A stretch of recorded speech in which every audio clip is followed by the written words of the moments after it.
Good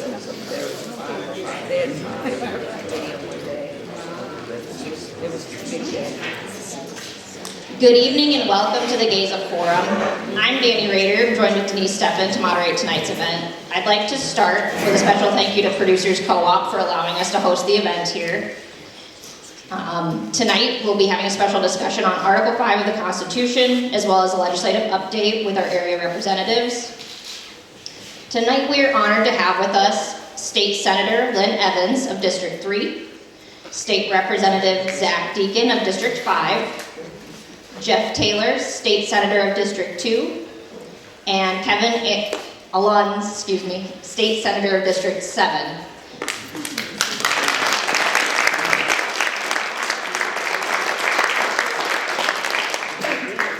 In addition, we are also joined by O'Brien County Supervisors Dan Fredrickson and Nancy McDowell. Thank you all for being here.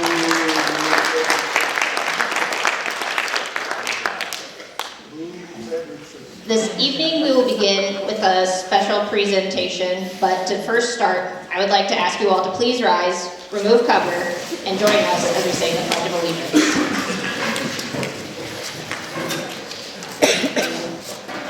I pledge allegiance to the flag of the United States of America and to the republic for which it stands, one nation, under God, indivisible, with liberty and justice for all.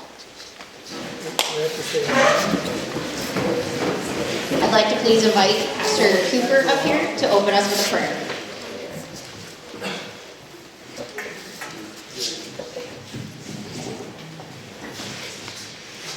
Let's go to God in prayer. Heavenly Father, we ask you to be with us this evening. We know you're with us wherever we are, in all circumstances. We thank you for those that faithfully follow you and that are in our midst right now. We ask you to guide us for wisdom, for the words we hear, that we can think, that we can act, and that we can respond. May we think of our families, our country, and what's best for your kingdom as we strive to be a nation under God. It's in your Son's name we pray. Amen. Amen. Amen.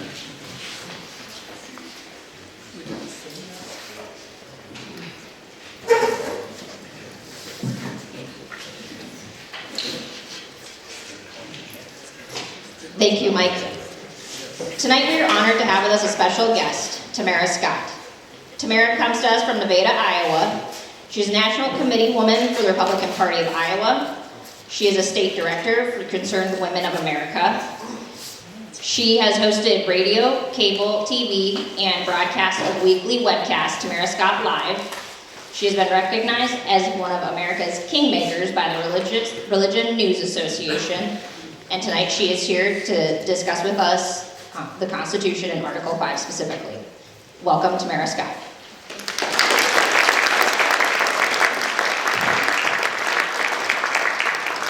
Well, I can't tell you how exciting it is to drive the trip up here. It's 3.5 hours. Lynn, you all know, right? And we heard, 70% snow today. I'm like, really, Lord? But it was a great drive. My husband came with me, my husband, Lowell Scott. If you see this mess I've made in a matter of seconds, are you fairly impressed with that? I do this at my house all the time. Imagine what my bedroom looks like at my kitchen table. It's worse. So pray for my husband, Lowell Scott. He's very supportive of everything I do. He gets stuck a lot of times helping me, like today, driving with me. He's figured out it's better off to drive me up and pay an insurance claim later. Look at him nod. So anyway, I'm very, very blessed. It's Valentine's Day. Did any of you have sweet Valentines yesterday, right? He always says, let's make our day February 15th when everything's on sale. There's just a piece when you get to that point when you're just relaxed and it's fun, whether it's, the kids are in bed and you're having a meal late at night, or whether you're just there by yourself and you're glad the kids are gone. We're there now. It's great. Now the grandkids come home, and that's just even so much better, right? So I'm thrilled to be here. How many of you were just elated the day after election? I had to go speak to the Arkansas Republican women, and I said to my husband The election, this could be comfort and counsel, or this could be celebration. We just didn't know. And as it was celebration. So then you had, so that night was rescue, right? It was rescue by God's mercy.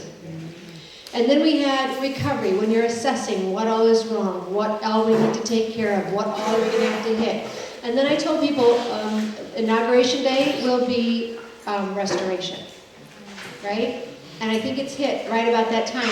Are you now seeing just how much this president had already under his belt? The J6ers, I was talking with some of the folks. We do a show every Friday on WVW-TV called Freedom Friday. We have talked about the J6ers, their persecution, their harassment, their imprisonment, their lack of due process. I mean, their families were just destroyed.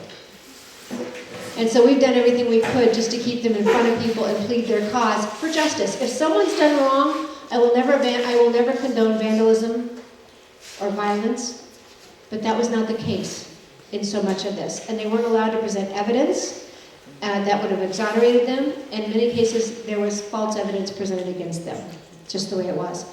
So when he was going to pardon them, the discussion was blanket pardon, or do you do it case by case? You need to be somewhat careful. Well, little did we know he'd already been doing it case by case long before we ever got to January 20th. And he had the ground ready. If there's a great article called Override by EKO, I don't even know who he is. Have any of you seen that article? It talks about the precision and the strategy the Trump team had when they hit the ground, when he took his oath at 12:02. Were you all holding your breath? I was. We all heard the rumors. We all knew what was up. Whether the plans were changed because of weather or security, I didn't care. Right? Whatever's best for. We were out there. We were supposed to stand in the cold. We were frankly relieved we didn't get dropped off at a bus at 7 a.m. and have to wait outside all day. It's cold. So when that 12:02 came along and he took his oath, and then he was hitting them right between the eyes at the podium while they were sitting there. And then you saw everything he had ready, going. If you want that article, let me know and I'll forward it to you. So I've got my computer, I've got my projector, but I don't, what did I just lose it? Got it? Yeah. I usually take a little more time to break things.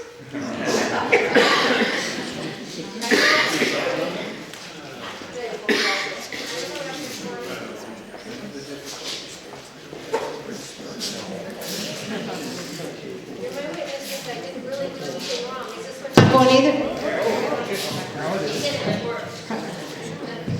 All right, so if you don't hear me at any point, let me know. Because it's frustrating for you and it was a long drive for me if nobody's going to hear it, right? So just let me know. All right, so I have a projector, but I don't know that it's going to work, but I will play maybe some audio for you that you could, it's just, I think, better for you to hear Michael Ferris, Mark Meckler say it, rather than me say he said, she said, right? So, and it's their words, not mine. I'm not adding to it, it's their words. So how many of you are familiar with the Article 5 Convention or the Article 5 in your Constitution? A lot of people used to get confused with the Amendment 5. This is Article 5. This is where we pass our amendments, right? We've passed how many to the Constitution? 27. 27. And Gavin Newsom's already offered 28. Has anybody heard what that one is? Remind me to come back to that. If I don't hit it, remind me to come back to that. Gavin Newsom, our friend, has an idea for us. All right, so on those, you know, we had the Bill of Rights was our first 10. Actually, there were 12, but 10 made it. And then we've all done all 27 through the legislative process, right? Yes. 2/3 Congress, 3/4 the states, we ratify, right? Never have we done one through a constitutional convention. Now there's some discussion over the ratification of the repeal for the drinking one. They might have done that one through conventions, but it still wasn't a convention as far as proposing amendments. All right?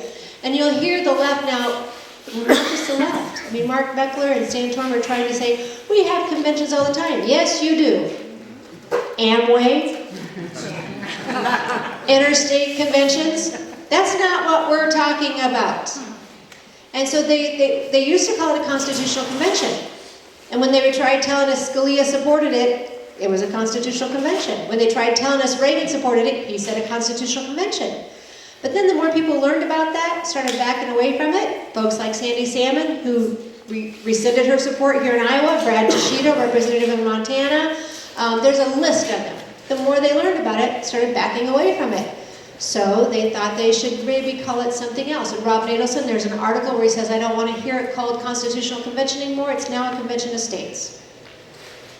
Right? Now I'm not saying that he's termed that. There were other people who have called it a Convention of States. Clear back after the ratification of our Constitution, people were calling for another convention within 2 days.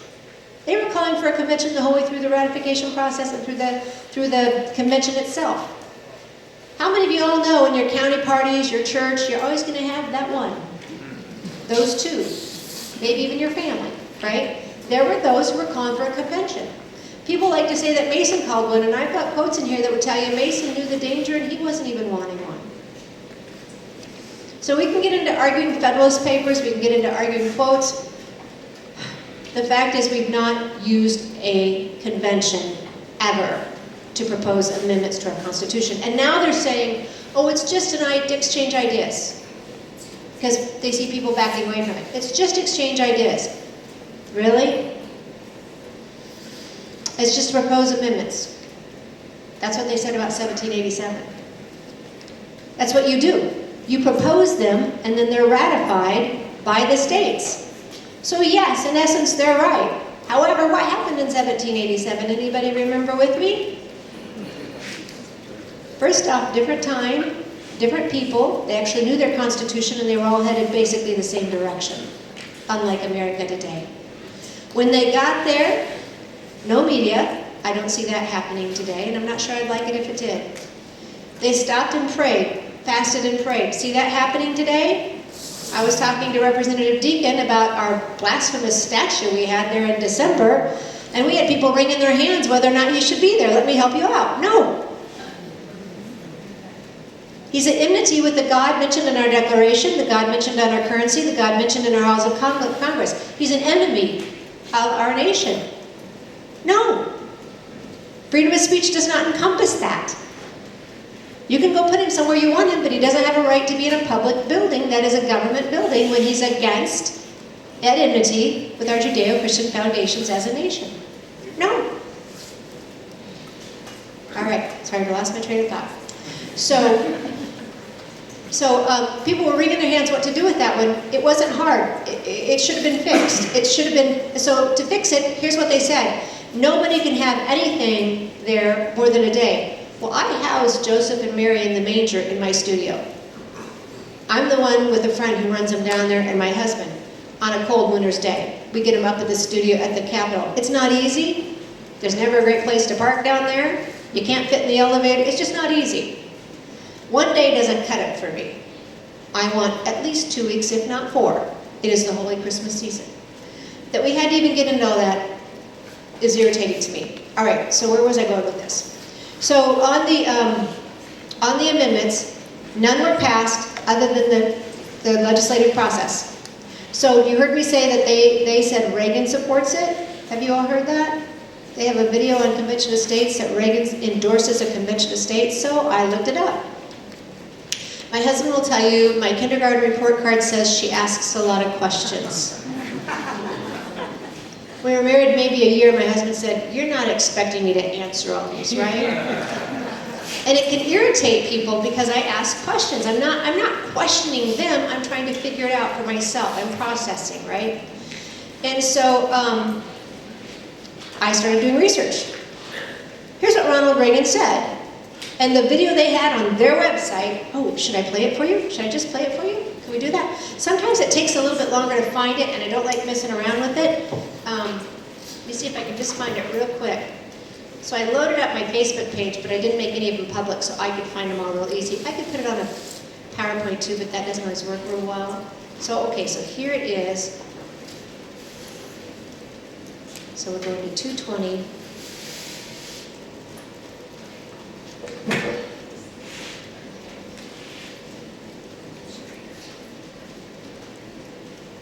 See, I don't like these awkward pauses.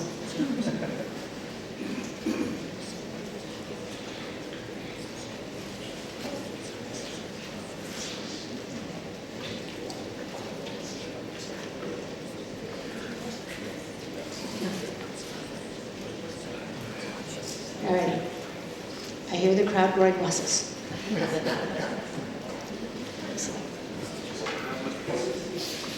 Spending as an alternative to requiring a balanced budget. I hope we won't lose sight of the main target in a debate over which route we take to amend the Constitution. Some want to call a constitutional convention. Others want to go the legislative way, with Congress passing an amendment to then be ratified by the states. No, I'm back. I've got my hotspot. These latter, voices have been raised warning of danger that a constitutional convention would open the door to all manner of proposed amendments. In my view, those who warn of this show little faith in our democratic procedures. The Constitution provides for both methods, and the convention is a safety valve giving the people a chance to act if Congress refuses to. Frankly, I'd prefer the legislative, but maybe it...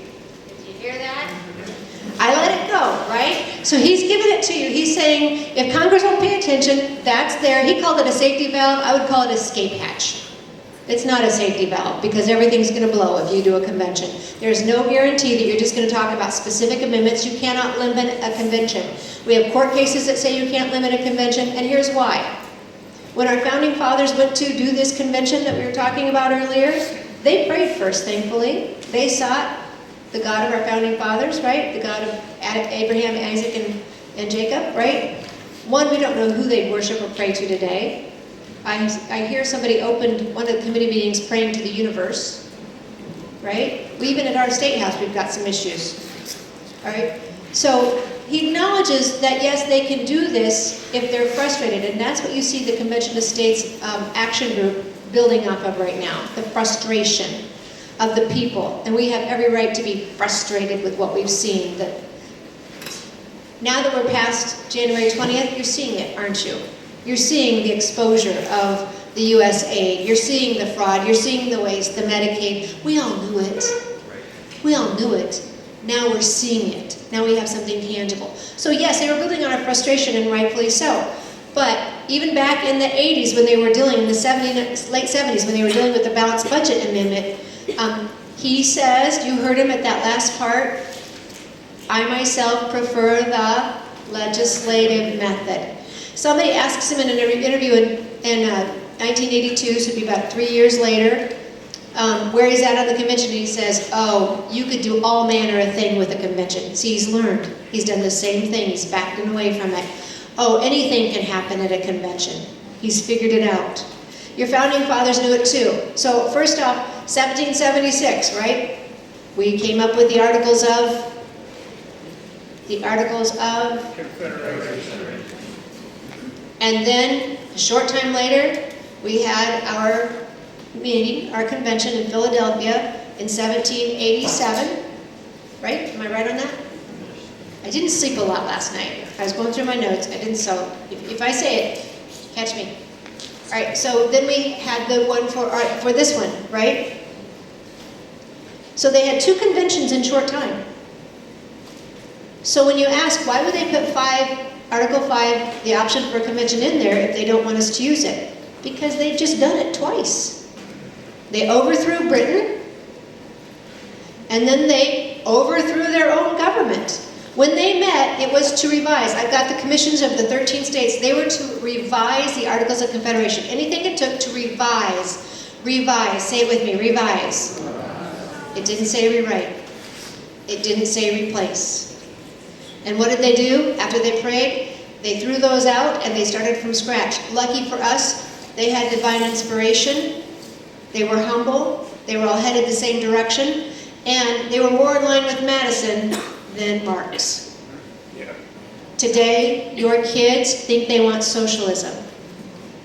Today, Marxism is embedded in a lot of our education, our government, our churches. I don't know where we'd be if we did a constitution today, right? Plus you've got, everybody likes to come out against George Soros, and I don't like to do this unless I have proof. But I was reading to my husband on the way up here, this is an old article. It's like from 2013 or 2011.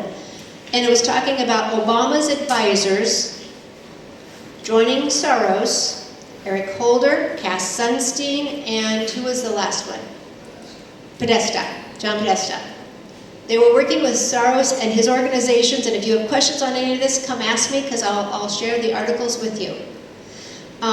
They were working with the American for Society, Constitution Society, the Americans for Progress, Center for Progress, that should warn you right there, and there was one more. And their goal was a more progressive constitution. Way back in 2005, they had a meeting at Yale. They were already bringing up the conversation to build consensus. Have you seen that happen now after COVID? Do you see how it can happen again? All right. So if we get to a convention, we're just going to propose, they're saying, well, we know that's not true because that's what they were supposed to do in 1787. They were supposed to revise it. Instead, they tossed it out and replaced it. They overstepped their bounds, and I think it's Federalist 40 where Madison tries to, he doesn't defend it. He just says, we went to the power of the people for a higher interest. True, we can all agree what they did was better. We needed it. But what he's saying is we didn't answer to the commissions of our states. We overstepped them. We went to the higher authority of the people. We the people. And if you notice the difference between the preamble of the Articles of Confederation and the preamble of the Constitution, one is about people, we the people. The previous one was we the states, the undersigned of the states, right? So when you go to convention, you are not beholden to your state. So all these bills about delegates, about limitations, mean nothing. We've got Mark Meckler on video saying, well, they're really for comfort, because nobody would just go to a convention that was open. Well, I don't know about you, but I'd rather have the risk, know the risk, than be told something's not going to happen and find out I was wrong. That's not comfort to me. That's cowardice. That's cowardice. All right. Any questions so far? Do we have supporters in here for COS? For Convention of States? For Article 5? Really? Okay. Because usually I have one or two. So, and you can tell me. I won't pick on you. Very bad. All right. All right. So we've kind of gone through that. Is it necessary? What's wrong with our Constitution? Anybody? What's wrong with it? It's not obeyed by our elected officials. I don't know who that was, but you have a great voice. It's ignored. It doesn't need to be rewritten. It needs to be reread. Right? It doesn't need amended. It needs defended. All right? So I'm going to try and play one more video. They hurt themselves. In fact, I'll just go ahead and pass this out if we can. I don't know if I have enough. I hope I do. If not, I will get you copies digitally and you can help send them digitally. So this is 2 pages. 1 page is the COS proponents. By their own words, they indict themselves. By their own words, they spill the beans of what they're up to. When they say, surely we can find somebody to rewrite a constitution. Or it's time to change the structure. Let me see if I can find, while you're doing that, let me see if I can find this one. You have to pass around share. I don't think she anticipated the crowd size. So Rob Kelly is their attorney. He's their staff attorney, Rob Kelly. And we have him on tape, and I'm going to scroll down until I find it here. Oh, which, by the way, let me just say, I am not being paid to be here. I don't earn any money from anyone to lobby for this. I usually have to take time away from any paying job that I have to do so, and it usually costs me my own gas. But Rick Santorum, anybody know what he's paid? $333,405.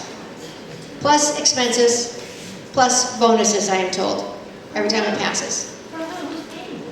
Well, that's a great question, and if any of you like to do research, we would love to have you. So, because it's a private organization, we don't get to see it, so it's what we call dark money, right? And so the fact that they come in and get involved in our state elections, we call that out-of-state dark money, right? I don't know how you feel about that, but I've got some pretty strong thoughts about it. And just for your knowledge, and this is just a quick list. My husband just did this real quick. Waylon Brown, CO2. How are you guys on the pipeline? You like the pipeline? You don't like the pipeline? All right. So Waylon Brown, do you remember that name? Kind of big on the pipeline. Convention of States gave him $6,465 in a primary. when he had a solid guy running against him who didn't support the pipeline, who was pro-life, who was great on the issues, and out-of-state money influenced that primary. COS. Now God came in and went, I'll clean this up, right? Wayland stepped aside and Doug stepped in and won his convention, and we have Doug Campbell in the Senate. Thank you, Lord, right? Joshua Mager, I don't know Joshua. This is not any attack on Joshua. $4,317. Steinman, I don't know this individual either. $4,622. Bloomingdale, our least pro-life Republican, $3,803. In a primary where she had a solid pro-life opponent. So at Challenger, people in that district would have loved to have a pro-life legislator. Out-of-state, dark money interfering. And this isn't even their issues, right? So we don't know where their money's coming from. I'll just tell you, who's taping? Are you taping? Where's that tape going? He's taping. Because I'll be very direct. Is this all right if I'm very direct? In my opinion, my husband's an attorney, is that a legal defense? Okay, it'll help. And he always says, truth is a defense too. In my opinion, and I have said this on air, I believe it's out-of-state money, I believe it's out-of-country money. I don't know where it's coming from. But you can't convince me that there are people out there who would love to see America destroyed. And our Constitution is the last obstacle to a one-world union, to a one-world governance, to a North American union, to losing our sovereignty. When we saw how the WHO was behaving, trying to take your sovereignty, y'all remember they were trying to come down with their pandemic instructions? Do you remember when they said, you won't talk about it in your universities, you won't talk about it on your media, you won't talk about it in your communities? Do you remember when he said this? It's on tape. How do you police that other than pure straight up Marxism? They were taking over our sovereignty, and this last administration was handing it over. But for AGs from the states and several Republicans in the Senate saying, no, this is not going to happen. We were this close. If they were trying to do that then, right under our noses, do you not think those groups would want to sweep into a constitutional convention and have a little influence?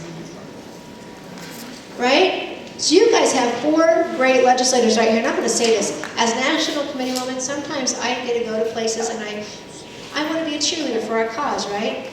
But it's really easy when you have solid people. Thank you so much for electing these guys.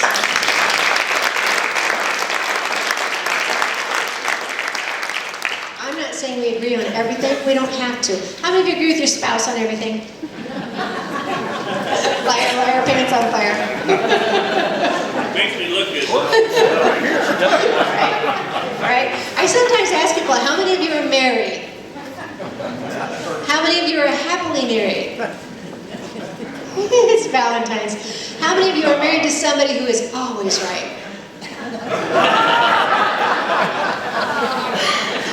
My husband always gets the last word. Did you hear it? Yes, dear. Yes, dear. No. Anyway, we're not always going to agree on everything, but are we going the right direction? Are we heading the same direction? Do they uphold? Okay, first off, for me, Judeo-Christian foundations, it's what set this nation apart. You don't have to believe. The First Amendment allows you the freedom not to believe or to believe anything you wish, right? But just like gravity, when you figure out you're wrong and you take that fall from the tree, it's going to hurt. Right? So our founding fathers, and the beauty of Christianity, because 2 Corinthians 3:17, where the Spirit of the Lord is, there is freedom. Or liberty, depending on your translation. That is the essence of our Declaration of Independence, by the way, is it not? Endowed by our Creator, not to be taken by man. So it's got to start here.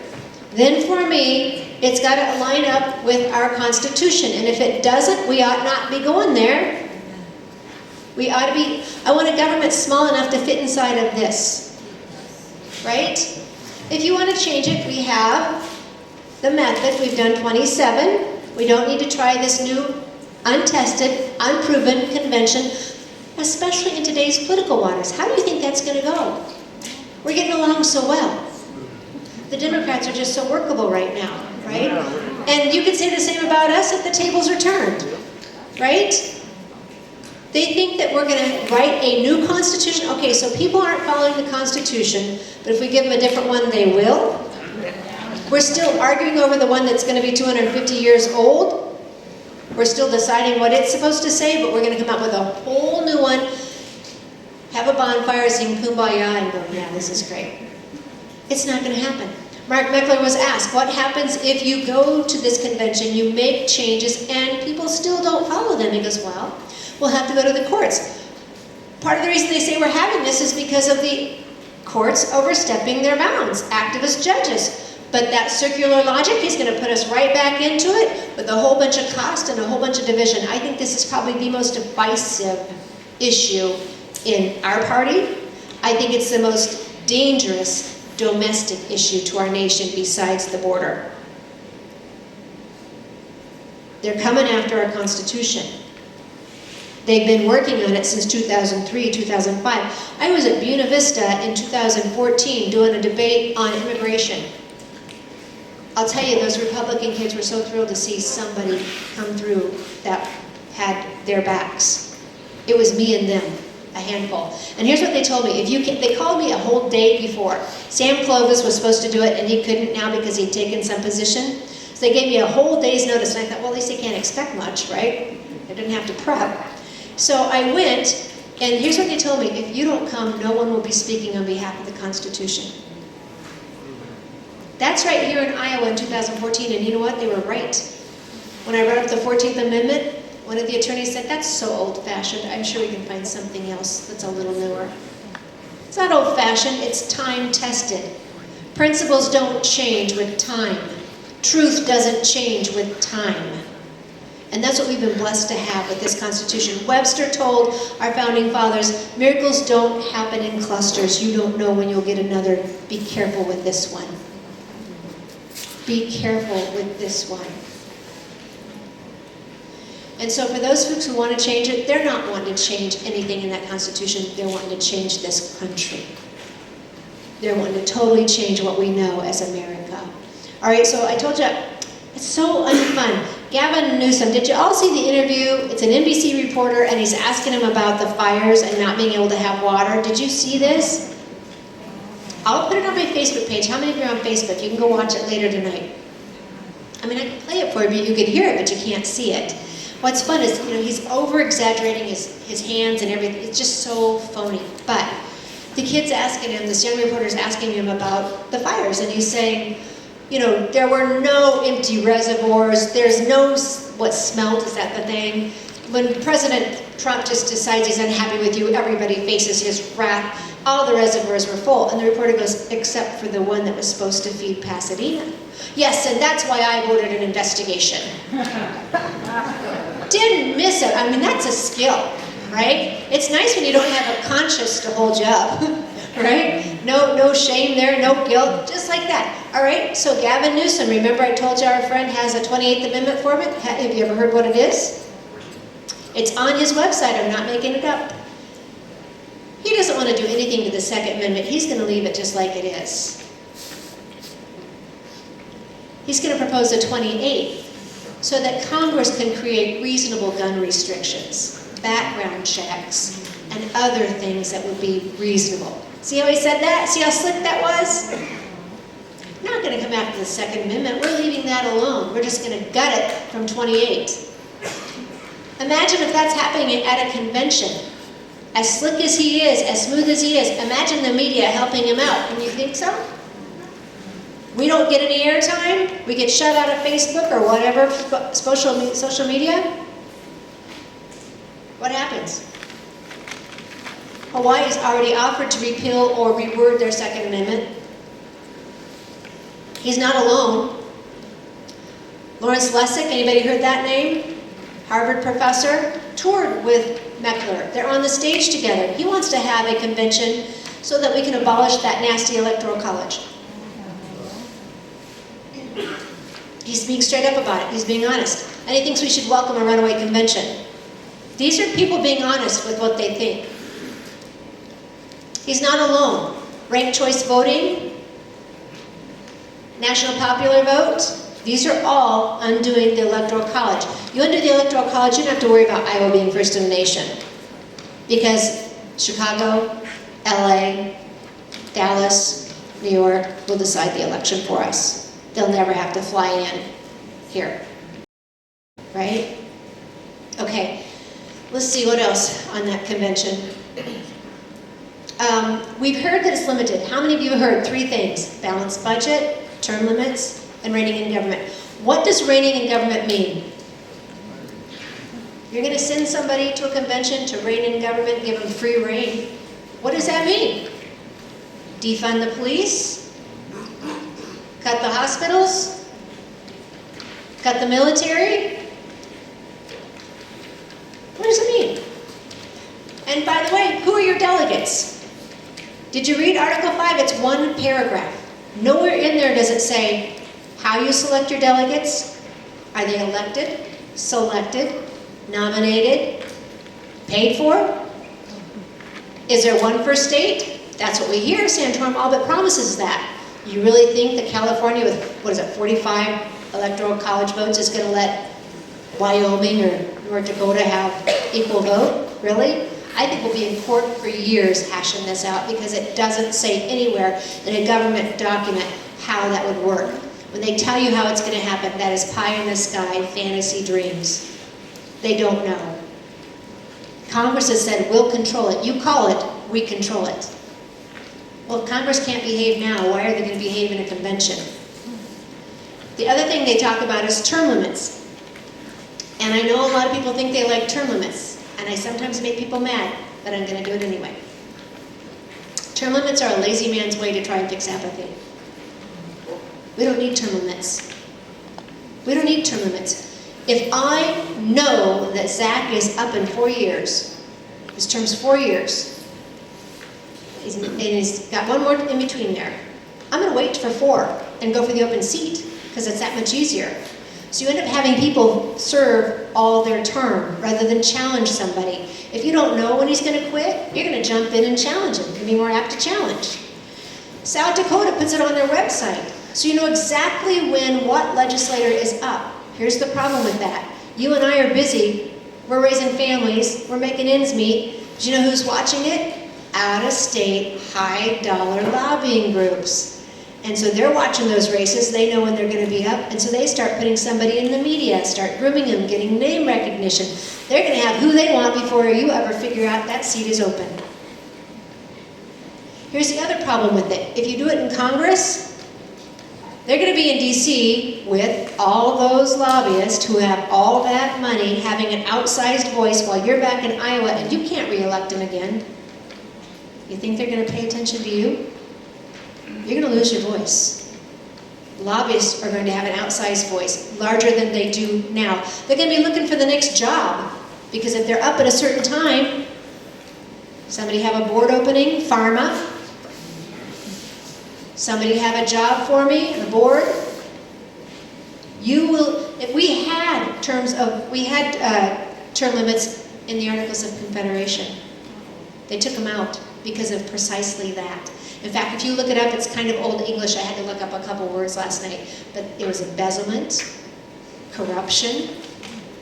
Can you imagine? Right? So these are just a few of the issues with the term limits. You have them. It's called elections. When you get engaged, you make a difference, and we've proven in Iowa that you can.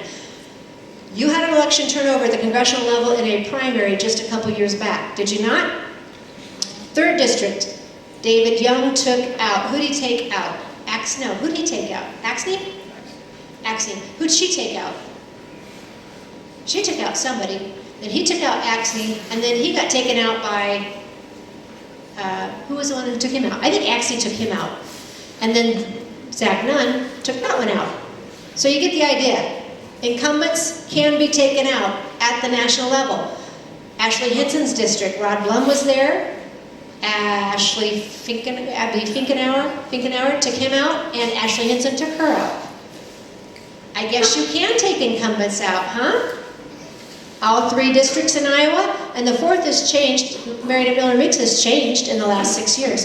If you do the numbers, we have somebody who's an analyst who does the numbers for us. if you think that the Senate seats are 6 years, so that's, every 2 years you have an election, but they're not up for 6 years. Even then, it's like, do you remember what it was? It was like 60, it's like just over 50% of them are there past 10 years. They're not there. You know what the problem is? When I say term limits, who do you think about? Who rankles you the most?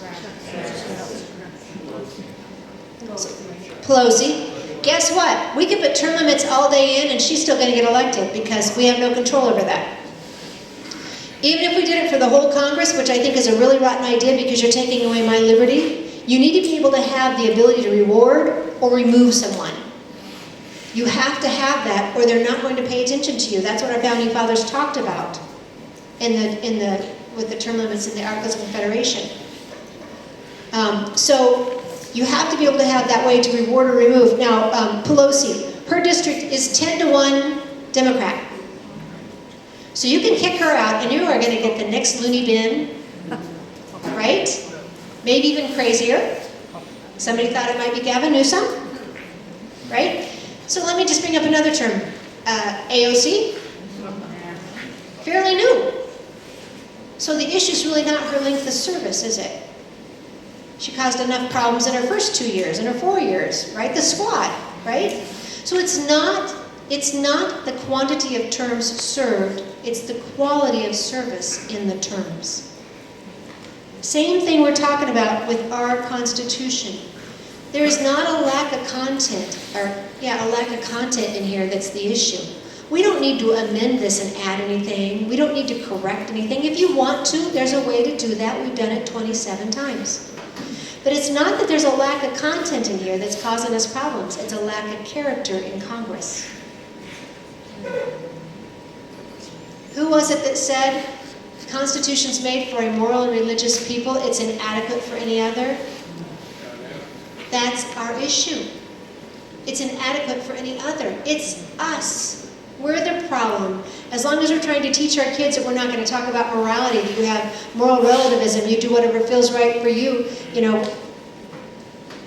that's our problem. Glenn Beck used to support this. Do y'all remember that? And about 2 years ago in September, I don't know if it was 21 or 22, 23, he came around and said, you know what, this is a divine document. We're not worthy of changing it. And he said, the day we are, I'll reconsider. And my thought is, the day we are, you won't have to. Because then it will be adequate. Right? If men were good, women were good, we wouldn't need any law.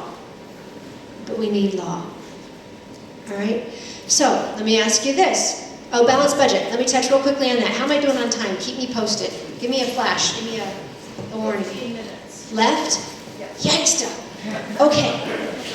Turn your hearing aids to fast speed. Okay. Balanced budget.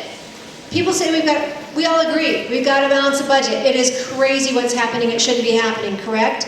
If you do a balanced budget amendment, first off, you can balance the budget without an amendment. What a novel idea, right? But if you do a balanced budget amendment, it puts you in jeopardy because you can't get a loan. You can't go get a loan. If you're in war and you need ammunition, you need weapons, you need planes, you need whatever, you can't go get a loan. You lose your sovereignty. Bankruptcy doesn't mean much. Balanced budget doesn't mean so much. So then somebody said, well, just maybe, declarations of emergency. Well, I think we go back even further. I mean, tell me when was the last time that America wasn't involved in a conflict? They're not even ours. So if you do an emergency declaration, it goes back even further. Here's the other problem. To have a balanced budget, I have this much in spending, what do I have to do to balance that budget? Come on, class. Which way do politicians usually think? Lower spending or raising taxes? You tell me. Where do you think they're going to go? There's no limit on it. They can just keep coming up and coming up and coming up. Here's the other problem with it. They can spend it on anything they want. What do we hear? An opera, wherever, trans opera somewhere, studying whatever in bugs. I mean, you've seen the crazy stuff they're spending money on. If we held to the enumerated powers in the Constitution and did what the Constitution said, that's our limit. But the balanced budget, you can spend whatever you want. You just raise revenue. If you go back to the Constitution as it's written, you just spend on what you can. And that limits your spending. Robert Brown says you would save so much money that you could pay off your debt in a few years, your national debt. Are we not already seeing that? I just heard the figure 27T. 27 trillion they found in fraud and waste. $2 trillion a year in interest. We've known this. We've known it. But for Trump coming in, now do you start to go, this is why they were all against him. Our side, their side, sadly on both. Not everybody, but the ones we now know to watch, right? All right, so the balanced budget is not necessary. We've already got enumerated powers. So when we had this bill at the, I want you to hear this, but we're down to 15 minutes. I'll just tell you, or do you want me to play it? Rick Santorum in 2022 was in South Dakota. He's our best player. He's on the other side, but we win when he speaks. So he's in South Dakota, and he's telling them in December of 2022, I'd like to see a constitutional convention every 5 years. I'd like to see it normalized every 5 or 10 years. How do you all feel about that? Can you imagine? So he said it twice, because I'm like, sometimes you misspeak. I get this. Sometimes you just say something wrong. He said it again. So he comes to Iowa last year for a hearing, and so I nailed him on it. Well, I mean, I was really polite, but I asked him about it in a hearing. And he doubled down. Yes, I'd like to see a convention every 5 years. He just thinks it'd be great to revisit our... Really? How many of you want to redo your mortgage every 5 years? Your marriage vows every 5 years? What's the point? What's the point of that? Tell me about countries that redo their constitutions often and frequently. How are they stable? No. They are volatile. They are violent. We won't have to worry about first in the nation. We won't have to worry about elections or electoral colleges because you will have corruption and you will have coups, and elections will be won by killing. It is a ridiculously rotten idea.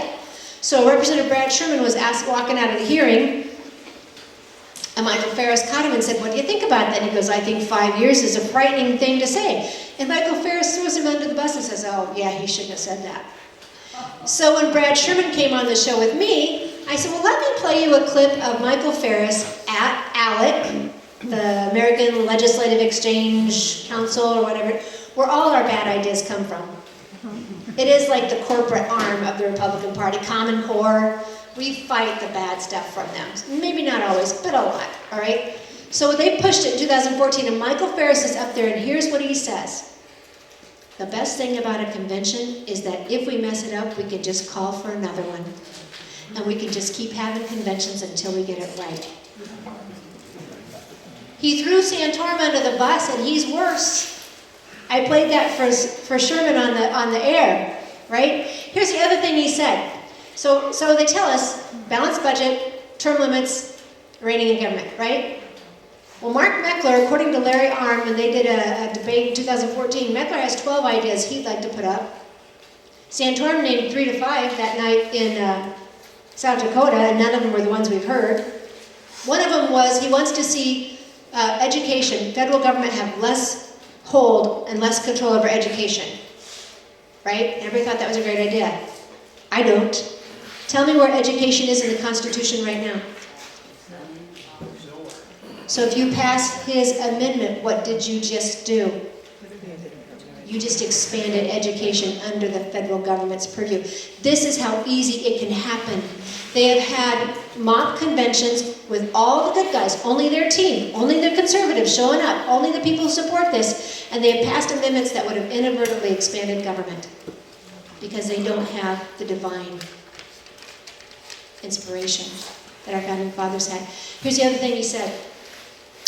This is Mike Ferris, who homeschooled legal defense. I worked with him on the life issue. I have great respect for him in these other areas, but let me tell you what. Everybody reserves the right to be wrong. Right? Everybody reserves the right to be wrong, and he's just wrong on this. So for the courts, he said, here's what I'd like to see. I'd like to see us model the parliamentary or the European court, where we have 50 justices, one for every state, on our Supreme Court. That's not a court, that's another chamber. That's another chamber. And then, in a short time later, like in 2 minutes, in the same sitting, I've got it on tape, he says, or we can just abolish the Supreme Court. Well, which is it? 50 down to 0 pretty quick. They don't know, they're just throwing slop at the wall. And then you've got Santorum in South Dakota going, I'd like to see us limit the court to 9. These guys don't even know what each other want. But you got Meckler's 12, you got Santorum 6, you got whatever Fair said. That's not a limited convention. They are not interested in a limited convention. This is not about proposing amendments. This is about upending our Constitution. Pure and simple. We are the last hold. We are the last warning against all of those things coming at us across the globe. And the rest of the world was praying with us for Donald Trump because they knew if we sunk, they sunk. We've got a chance, but it's a small window. Let me ask you this. Donald Trump doing a good job so far? Oh, yeah. His approval ratings are amazing. Why would you call for a convention and interfere with what he's doing? If you're about reigning in government, if you're truly about reigning in government, why would you get in the way of that? I never hear that group, that lobby group, I never hear them get behind a cause and help us. I feel like they're only providing a distraction over here, the shiny object, the silver bullet. They're just providing this to keep able-bodied men and women from actually getting involved and helping correct some of the issues that we could correct right now. Why are they waiting? Was it to get enough people across the border that they really could take us over? Are they really holding back until we've lost so much of our sovereignty we can't get it back? I don't know, but I don't have peace about that group. It's not personal, but either they can't see what's going on and they're deceived, or they're willing to deceive others. Simple as that. $333,000 is just one salary. They all make those salaries. All of them. You've got a president sleeping on the floor of his office, they say, giving his salary away for our nation. For our nation. All right, I know there's one more thing I wanted to say to you, but I can't remember what it is right now. Any questions? I know there's another video I want to play too. Oh, thank you, honey. Give me a softball. What did Santorum say to you when you asked him if he was getting paid? Oh, well, that one was kind of funny. Everything, I asked them at the video because they like tape me and then they try to say that I said something I didn't say, or they try to twist my words. They've sent trackers down from Wisconsin. At one time they were right here in front of us and he would hold up a sign that said she's not true or that's false or she's lying. To everybody behind me, I couldn't see what it said. All right, so Santorum was at the Capitol and we tried to get Mark Meckler or Michael Ferris to debate Robert Brown. Does anybody know who Robert Brown is? Thanks, whoever put these out. Thank you very much. We invited him to debate. They would take it off their webpage, their Facebook page, but they wouldn't respond. Montana sent them a registered letter. They wouldn't respond. They will not debate Robert Brown. Their excuse, and Robert Brown has a great series out called The Constitution is the Solution. Have you seen that? Article 5 is not going to help us, you guys. Article 6, upholding the oath. Hold people accountable. You have nullification, you have enumerated powers, you have separation of branches, you have checks and balances. Last year at that hearing, one of the representatives said, well, Tamara, you've never brought us anything. And I said, we absolutely have. We've told you the ways you could fix this right now in our Constitution without having to revise it. And Brad Sherman said, I offered you a bill of nullification. Right? But they won't debate Meckler. They only tell you this is the only solution. This is the only solution. And then they call us fearmongers. You tell me, who's the worst fearmonger when we're telling you we could fix this if we buckle down and do it? And they're telling you there's no hope unless we put our Constitution on the chopping block, which is roulette. So we're down in the basement, and this is what they do. Some guy comes up and he's trying to disparage Robert Brown. Tamara, I can't believe you're working with Robert Brown, blah, blah. And I said, what's wrong with him? Oh, well, he couldn't tell me. But he had some packet of papers. I said, let me just go get Robert Brown and you can tell him.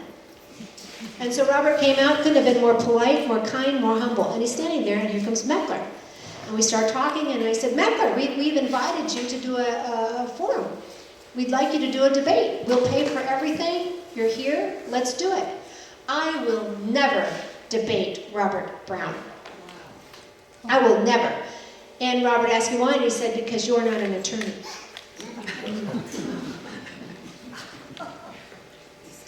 And then they came after him and called him a house painter. A house painter. And I was on air when he told me this, and I said, you know what? I really enjoy the New Testament that was written largely by a tent maker. God is not concerned with your title. God could care less about your position. God cares about your obedience.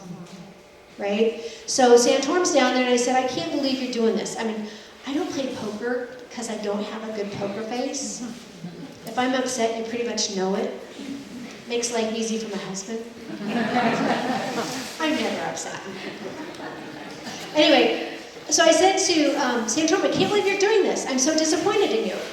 Why? And I said, do you understand you're promoting the undoing of our Constitution? I mean, Phyllis Shapley has railed against this for years. Oh, I think she's wrong. I'm sorry, Rick, but I saw your record in Congress. You're a little bit of a high spender yourself. And you're going to tell us that Phyllis Shapley was wrong? I mean, she protested Reagan at the White House over Sandra Day O'Connor. The woman has virtue. Nope, he's all about it. I said, do you really believe this? Mm-hmm. I do. I said, you get paid? He wouldn't answer. This is before we saw the other. He wouldn't answer. I go, tell me, are you getting, well, they flew me out here. I said, good, but are you getting a salary? Well, yes. Everybody has to earn a living. You can tell when somebody knows they're outside of the will of God or the outside of the Spirit. They can't define, they can't justify it. You know, a kid will get that way, an adult will get that way. They just get that anger. Well, yes, everybody's going to earn a living, so this is what got me in trouble. I said, well, I'm glad Planned Parenthood didn't call you first.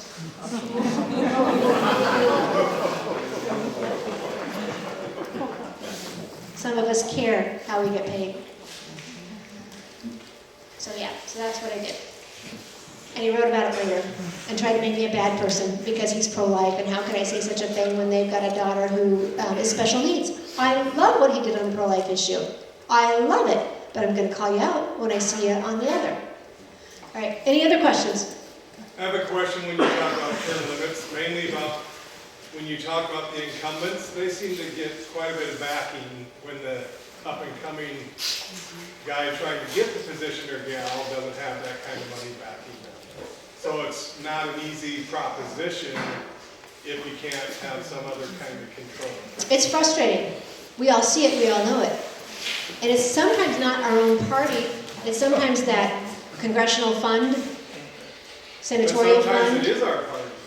But it's the senatorial, like people got really mad at Ronna, it was the Republican Congressional Committee, it was the Senatorial Committee, it wasn't RNC. Sometimes it may be RPI, but it's that House Majority Fund, that Senate Majority Fund. And so I don't know if that's up to you guys, what you can do there, but here's the deal. We still took out Tom Daschle, still took out Eric Cantor. Those were House Senate leader and a House speaker. Wasn't Cantor a speaker? And we took him out in the primary. It's doable, it's not easy. Here's what I'd like to see is, rather than term limits, let's do away with the perks. Do away with the perks. They come back to the same stuff we have, nothing more, nothing less. You cross a line, you pay the price. They won't want to stay there so long. The other thing I'd like to see here in Iowa too, is that when you're not, okay, did you see Elizabeth Warren questioning RFK? I saw one question, I thought, I could agree with her. Will you promise that you will not lobby for pharma 4 years while you're in office or 4 years afterwards? I'm like, I'm with you, right? I'd like to see that here. I'd like to see that for anybody in the governor's office, anybody in a statewide office. They go in there, they get the Rolodex, that's an old-fashioned term. They get the Rolodex, and then some lobbying group hires them because they've got all these connections. You're going to work in a governor's office, AG's office, then you promise you're not going to lobby for 4 years after you come out. I'd love to see that. I'd love to see it at the national level. But then she went too far and she was like, you can't go to court. You can't be part of the lawsuit. He's an attorney. Basically what she's saying is you can't sue pharma. And he caught her. He called her out on it. So I get the frustration. It's just going to take us. We've proven Helena Hayes took out an incumbent, and I don't think she had over 5,000 expenditures. She just worked her tail off. People knew her. She did it. I'm not saying it's easy, but my concern is the other option that looks like a fix is worse. Because you will have apathy. You will have the outside groups deciding who's going to run before your group in the district even knows somebody's up. You will be silenced, and then we're now hearing the bureaucrats run the show. I mean, they've silenced. Now you hear the congressional members saying, we have been stonewalled, but we knew that. But look, once again, Donald Trump's fixing it. We didn't have to rip apart the Constitution to do it. It just took somebody with the know-how and the precision and the guts to do it. One more thing. People say, well, it's in the Constitution. Our founding fathers put it there, so I'm going to support it because it's there. So is impeachment. So is war. It doesn't mean we use those when it's not a good time or not justified. We have a historical precedent where no one has wanted to call for a convention. No one, including the men who put it in there, said they trembled at the thought of it. Said every enemy you have from across the globe will come out. Marvin Laird, Nixon's, I think he was the Secretary of Defense maybe, of Commerce, he said, you have a convention, your dollar will lose its value and the markets will go crazy across the globe. So, the excuse that it's in there. I got to fly with Kevin Alon's one time. I loved it. I love flying. I love the plane. I could see out. It was just so much fun. And it said experimental across the door. I thought that was so awesome. My kids are like, you what? I'm like, yeah, I did. In that plane, I felt totally safe. As you are trained, you are a pilot, and I know you have had incredible landings where you have had to make hard decisions. My husband felt safe. We felt safe. In your fighter jets, there is an ejection seat, correct? What a bunch of geniuses to think to put that in there, right? So should Kevin just use it?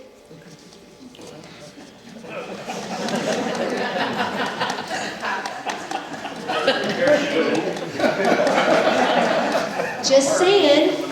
Your founding fathers put it there because they had had 2 conventions already to fix the problems in the Constitution, the document itself. But that's the only reason you go after the Constitution, is to correct the error in the grammar, in the language. You can't correct behavior by changing the document. If you push that ejection seat, if you hit Article 5 convention, like the ejection, you may survive, but you will never fly that plane again. And that's what we'll see with this. They treat it like the silver bullet, the fix-all, the end-all, and it could be a fatal bullet. And if we lose America, we lose the globe. All right.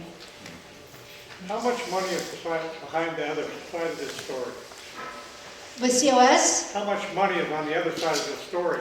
boy, we would like to know. I mean, we're telling you just one salary, right? And I can show you sheets of salaries. We'd like to know. Now, I said I don't like to talk about Soros unless I've got it in writing. And the article I saw from, 10 years ago, was $2 million from Soros. I hear he gives money on both sides because he likes the chaos. Right? So I wish we knew. We wish we knew. They tell us it's all grassroots. I don't buy it for a heartbeat. Can I tell you one more story real quick? I got the microphone, I'm going to do it. So there's a video on here where it's Mark Meckler on their Convention of States website. And it's 2019. And he's telling people, yeah, I got your email. I know you want us to talk to Rush Limbaugh about endorsing the Convention of States. Here's the deal. It takes $2.25 million just to have a conversation with Rush. And right now it just doesn't seem to be on his radar. Fast forward, same clip. It is January 22nd, 2021.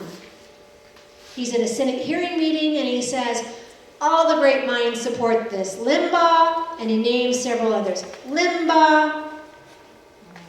So I'm like, okay, first off, January in 2021, Rush Limbaugh was fighting a terminal illness and not well. So I'm like, if something, he either changed, something happened. So I started digging, asking those questions.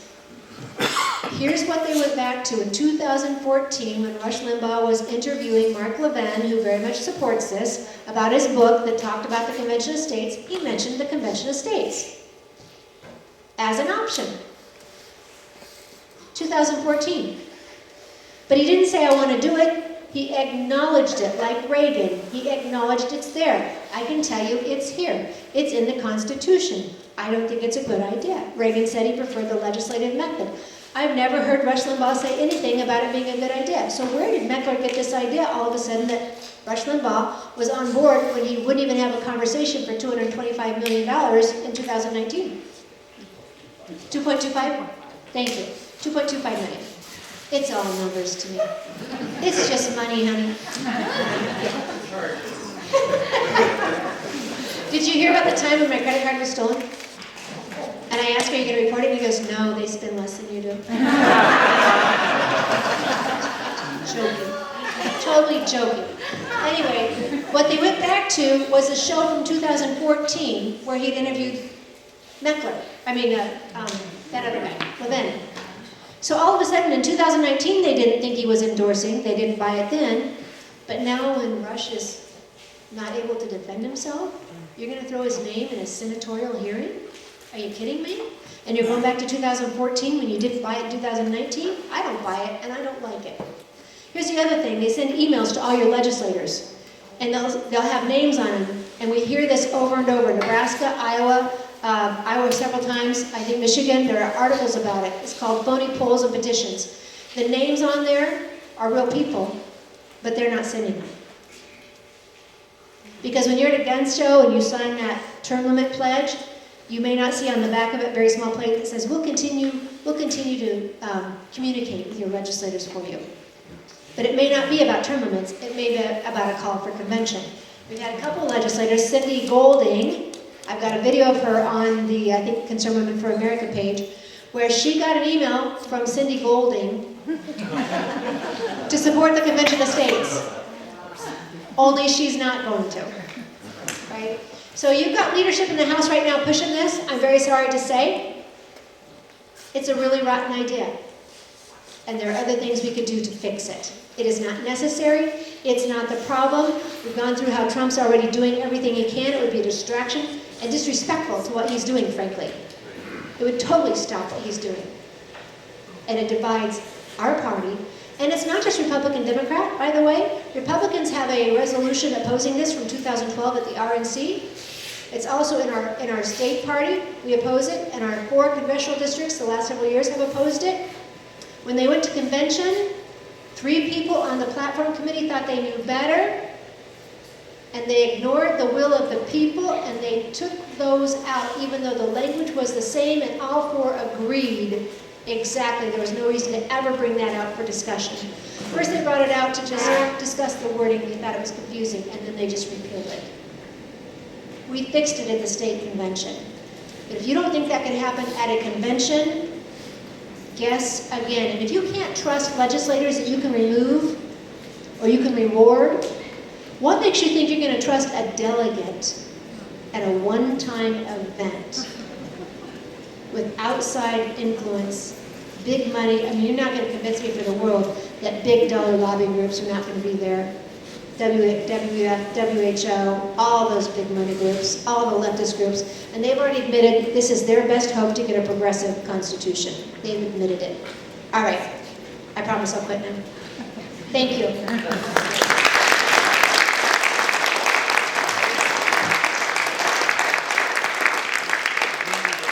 Thank you, Tamara. She will be around for follow-up questions, but we're going to move into our legislative updates, after which we'll also have time for Q&A. So if you have a question, we do have note cards up here if you prefer not to ask yours out loud.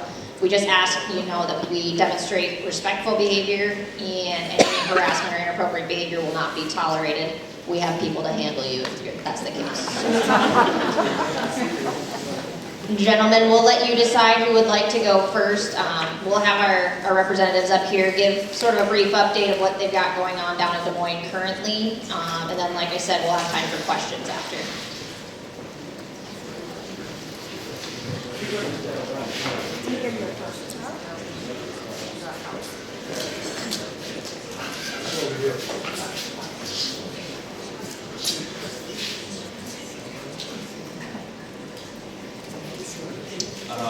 So I'm the only house guy here, so I guess I got picked to go first. That's totally fine. So I just want to update you guys on what I've been doing in here and down there, and I'd be more than happy to hear from you guys. That's why I come to these things. And so just some bills that I'm working on this year personally. Medical freedom. Dropped a bill to deal with our medical freedom and defend ourselves and our rights to our personal choices. Is it loud enough? Okay, there we go, thanks. Medical freedom bill, I think there's a version of this in the Senate. It's not a companion bill necessarily, but I dropped it on my side because I feel like COVID is pushing 5 years away now, but we can't so quickly forget all the things that were forced down our throats for COVID. And I think that we should have the opportunity to choose our medical procedures without fear of retribution for that. And so that one's still in drafting, we're working on that. I co-sponsored, Sandy Salmon's name has been brought up at least once. Sandy Salmon and I worked on a governor's emergency powers bill that would drastically revamp the governor's office emergency powers and get the legislative body more involved. Brief details on that. It would still allow her to declare a state of an emergency, and I think this bill would allow that state of emergency to carry on for 60 days, but then anything after 60 days it would get the Senate and the House involved, which is not the case right now. So I did not think that her bill was specific enough, and again, going back to 2020, which is one of the reasons why I ran in 2022, I specifically dropped a bill dealing with, or removing any type of authority over religious institutions whatsoever. So churches, places of worship would be completely removed from the governor's emergency powers. And so that's something that I dropped by myself. That is not a companion bill on the Senate side, although I wish it would have been, but that's neither here nor there. So land bills, bills supporting land rights. I introduced one bill specifically on the House side dealing with the Iowa Utilities Board, looking at making them elected officials rather than just governor appointees. Hopefully there's some traction with that. I'm not sure how that one's going to go yet. That one was just dropped the other day, and so, but that would make Iowa Utility Board members elected officials, hopefully more accountable people that way. Again, we'll see if that gains any traction. I've co-sponsored many of the same bills from the last couple years to defend our land rights from eminent domain abuse. Pornography in prisons. You might get a strange look on that one, but I was talking to some local law enforcement officers that I work routinely with in this area, and it was brought to my attention that on the taxpayer dollar, individuals that are in prison for sex offenders are provided with pornography. So I dropped a bill that would eliminate that. They tried doing it in 2018, I learned, but there was an injunction placed on that bill for some reason.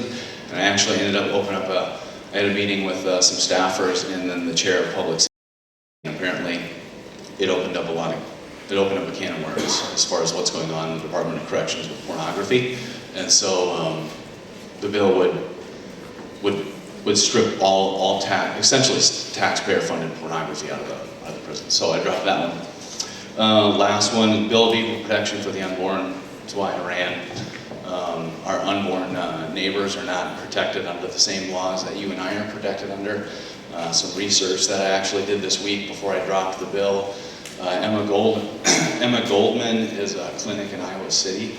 And if the reception was better in here, I was actually going to have somebody just look it up like on the fly using their phone, because you guys are probably not going to believe me, but don't believe me, don't take my word for it, go home and actually Google this. So if you go and Google Emma Goldman Clinic, Iowa City, and then hit the abortion tab, they describe that in Iowa City right now you can get abortions via their clinic up to and almost through second trimester. They're advertising this on their website. They're not afraid that they're doing it. They welcome it. And this was my point, and I'm going to be very respectful with my final comments in regards to the life issue, but this is why I voted no when it came to the heartbeat bill. The heartbeat bill is the law, technically, but this clinic is killing children up to the 2nd trimester in utero because the law doesn't do anything, it has no teeth, and it was political virtue signaling. Children need to be protected equally under the law like you and I are, because they're human beings. And we have slaughtered them to the thousands and millions across our country. We bring up Christian values, we bring up the state of our nation and the judgment that we're under. I would echo what an individual said at one of my events last summer, and it's nothing stops until the killing stops. What does it look like for us to be legislators and Christians in a country that has slaughtered millions of its own children? It's not a political issue. It should have never been a political issue. Roe versus Wade should have been ignored the second it was ever dropped, because it is a fallacious and garbage court opinion that has thankfully been overturned. But Roe versus Wade is gone. The Iowa Supreme Court has ruled you do not have the right to kill your own child in our Constitution. It's time to abolish such a barbaric practice and abolish human abortion. So with that being said, I'll give it up to Lynn, and thank you again for your time.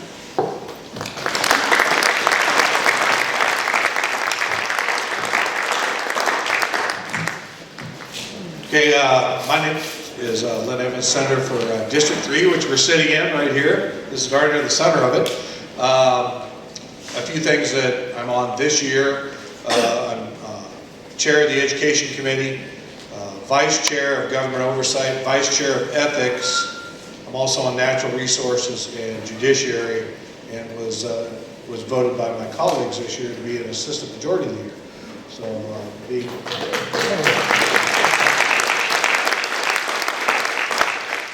And I'm horrible at raising money, which is usually, if you contribute a lot to the party, you're considered for those. And I'm not very, I'm pretty young in my political career, so even though I'm not young, I'm young at heart. So 2 things were against me there, so it was really an honor that they would have that much confidence in me. So some things that I'm working on this year,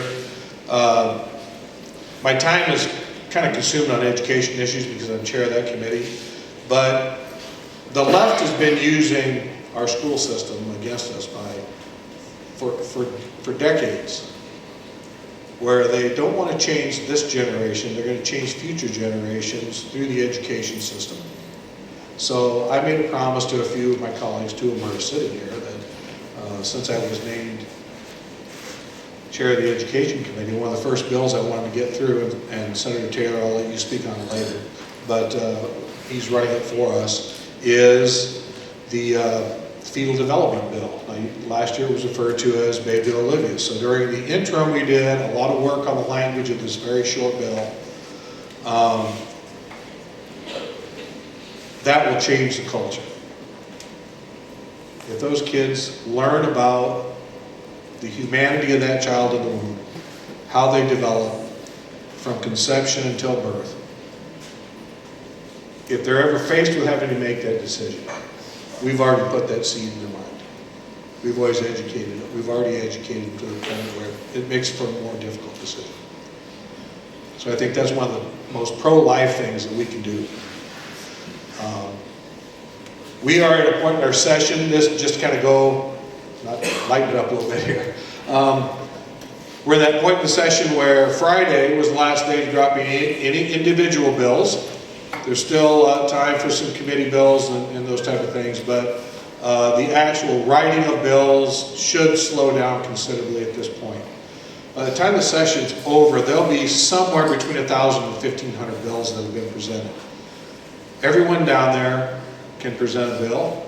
Every department can put forward a bill. Outside agencies can work through us to present a bill. There are committee bills. And there's no limit to the number that you as an individual senator or representative can file.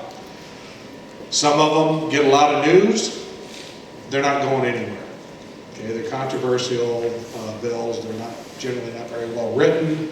They require a lot of amendments and discussion, and they fall by the wayside, but they get a lot of attention by our news media because it sells papers and ads and gains clicks on social media.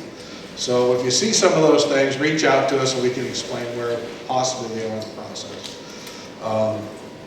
Once they make it through subcommittee and committee, they have to go to the floor for a vote. If they pass on the floor for a vote, then they go over to the other chamber, whichever one they originated in. Process starts over again.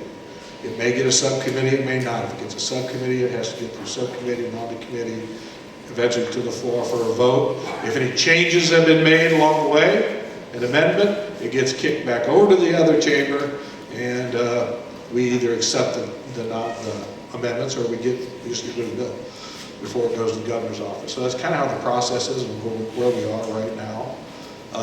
The biggest thing, you probably saw that, we have 30 days after the governor releases her budget to set school funding. I think there's only been one time since that was put in Iowa code that it's been met. Thursday was the day, so that's where we hit our 30 days. We were very aggressive in the Senate. We got our proposal out. The last couple of years, we were late getting it out. We wouldn't put a number in it. We wouldn't stand by our convictions. This year, I wasn't going to allow that to happen, so we put a number in there. Some like it, some don't. Ask me if I care. It aligns with the governor's. We are actually 14 million short of what the governor had proposed. We sent that over to the House as soon as we got it passed, so they could start working on it. To their credit, they expedited the process. They got it through a subcommittee of the whole for a hearing and took it to the floor for a vote. Now, of course, they changed it, which is fine. We expected them to. It's how negotiations work, right? So what they passed, we'll come back over, and I think we'll go to what's called a conference committee, and we'll negotiate back and forth and come to some agreements on that. We're going to miss that 30 days by a few days, but we're going to be darn close. So my goal in the whole process as an education chair is whatever we give for education funding, it better be sustainable for the future. Because I went through as a superintendent a 10% across the board cut. In March, they pass a budget. They make a promise to the taxpayers that it wasn't just schools, it was all government agencies and entities that were getting funded through that budget. Promise was made, promise not kept. They'd come right back in October and they announced a 10% across the board cut because at that time, Democrats had control of the House, the Senate, and the executive branch. They had for a few years, and what they did was they proved they had no ability to run a budget. So my goal, and I know other members of the Senate agree with me, we are going to use conservative budgeting practices. We are going to spend below our means, and we're going to make sure whatever we put out, whatever promise we make to taxpayers, long term is going to be sustainable. So with that, I'll turn it over to Senator Bonds.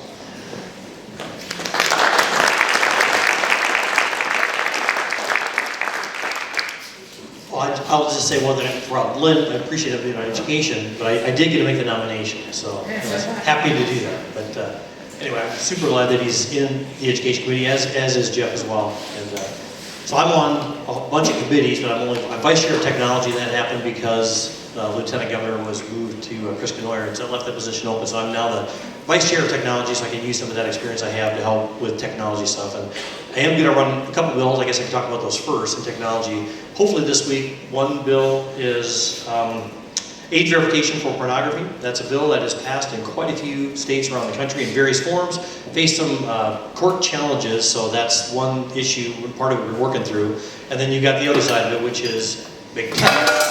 Big tech wants all kinds of carve-outs to let them keep doing what they're doing. So a little bit of negotiation happened even this weekend, trying to get to a point where we can hopefully get enough support from leadership to get that through. So that's one bill. And then the other one is a health data privacy bill. So a couple years ago, we passed a bill on data privacy because the federal government's not really doing much on a lot of issues, including those. And they did include some stuff about health data outside of HIPAA. So that's a bill that I've worked on with Informed Choice Iowa for the last couple of years. And I think there's at least, I think we can get it through committee at least and keep it moving towards maybe turning into a bill. Let's see. Another one is a bill that's kind of related to pornography, access to pornography in public agencies, public schools, public libraries, and public agencies. And we got it through subcommittee this last week. I think it's going to require some changes. And I talked to Senator Evans about that, and hopefully we can kind of work through that and maybe with some of the staffers. But I think it's a good bill that would basically try to get at the money part of it and make sure that compliance with federal and state statutes on obscenity has to be in the contract when you have electronic resources in one of those places. And if you're in violation, then you're in breach of contract. And I think another provision that we'll need to have, which is in it currently, would be to make sure that any citizen could report what they see as a violation to the Attorney General. And I think that's something that's missing right now, because if the school doesn't really care about enforcing that, you can go to the school board, but they can ignore you. So that's a provision there. Let's see. So pro-life stuff. I have a life conception bill, which is a little different take, not as good as I think the bill that you're talking about in the House, and appreciate that. I think that's the target we have to get to, is where personhood, that is just the bottom line. But in the meantime, the other bill that I'm working on is a life conception, and another bill that it sounds like we can at least get through subcommittee and maybe at least get it to a committee would be basically what we're calling the black market abortion drug ban. So that's a language that they're still working on, and I've got a commitment to at least get it out of staffing, out of drafting, and get it to subcommittee. So that's another one. So I got on the state government committee this year because the last couple of years I've run a bill on creating an Iowa gold transactional currency. That's a bill I've talked a lot to different groups. With Kevin Virgil, when he ran, we did a couple things on that topic, and I think it really deals with something. So we're talking about with the Constitution, the fact that people are proposing amending the Constitution. Somehow that's going to force the federal government to get themselves reined back in and not be out of control, which they are. I think that the real issue is that we have a Federal Reserve, and they have the ability to print unlimited money. Something we can't do. We have a balanced budget in this state. We've always had that, at least in our state, because we can't create money out of thin air. We have to deal with the U.S. dollar that sadly has been inflated radically, and I'd say that's a process that right now is just unchecked. Creating a currency, really an optional way to get back to a gold standard, having a currency at the state that's under our own control, I think is really a prerequisite. And I think we've got a window now with Trump really being that disruptor at the federal level, disrupting all of this insanity that we've seen. So I think it gives us an opportunity to do something like this. So maybe we won't get it done this year. Other states are talking about it. It's something that has to be done, I think, in conjunction with maybe every red state. But Florida, Texas, Utah, Wyoming, Kansas, I've talked to legislators from all those states, and some of them have made they've made significant progress, but no state's gotten it done yet. So maybe it's something people have questions on, and I can answer questions later in the question and answer. But those are some of the bills that I've been spending my time on so far.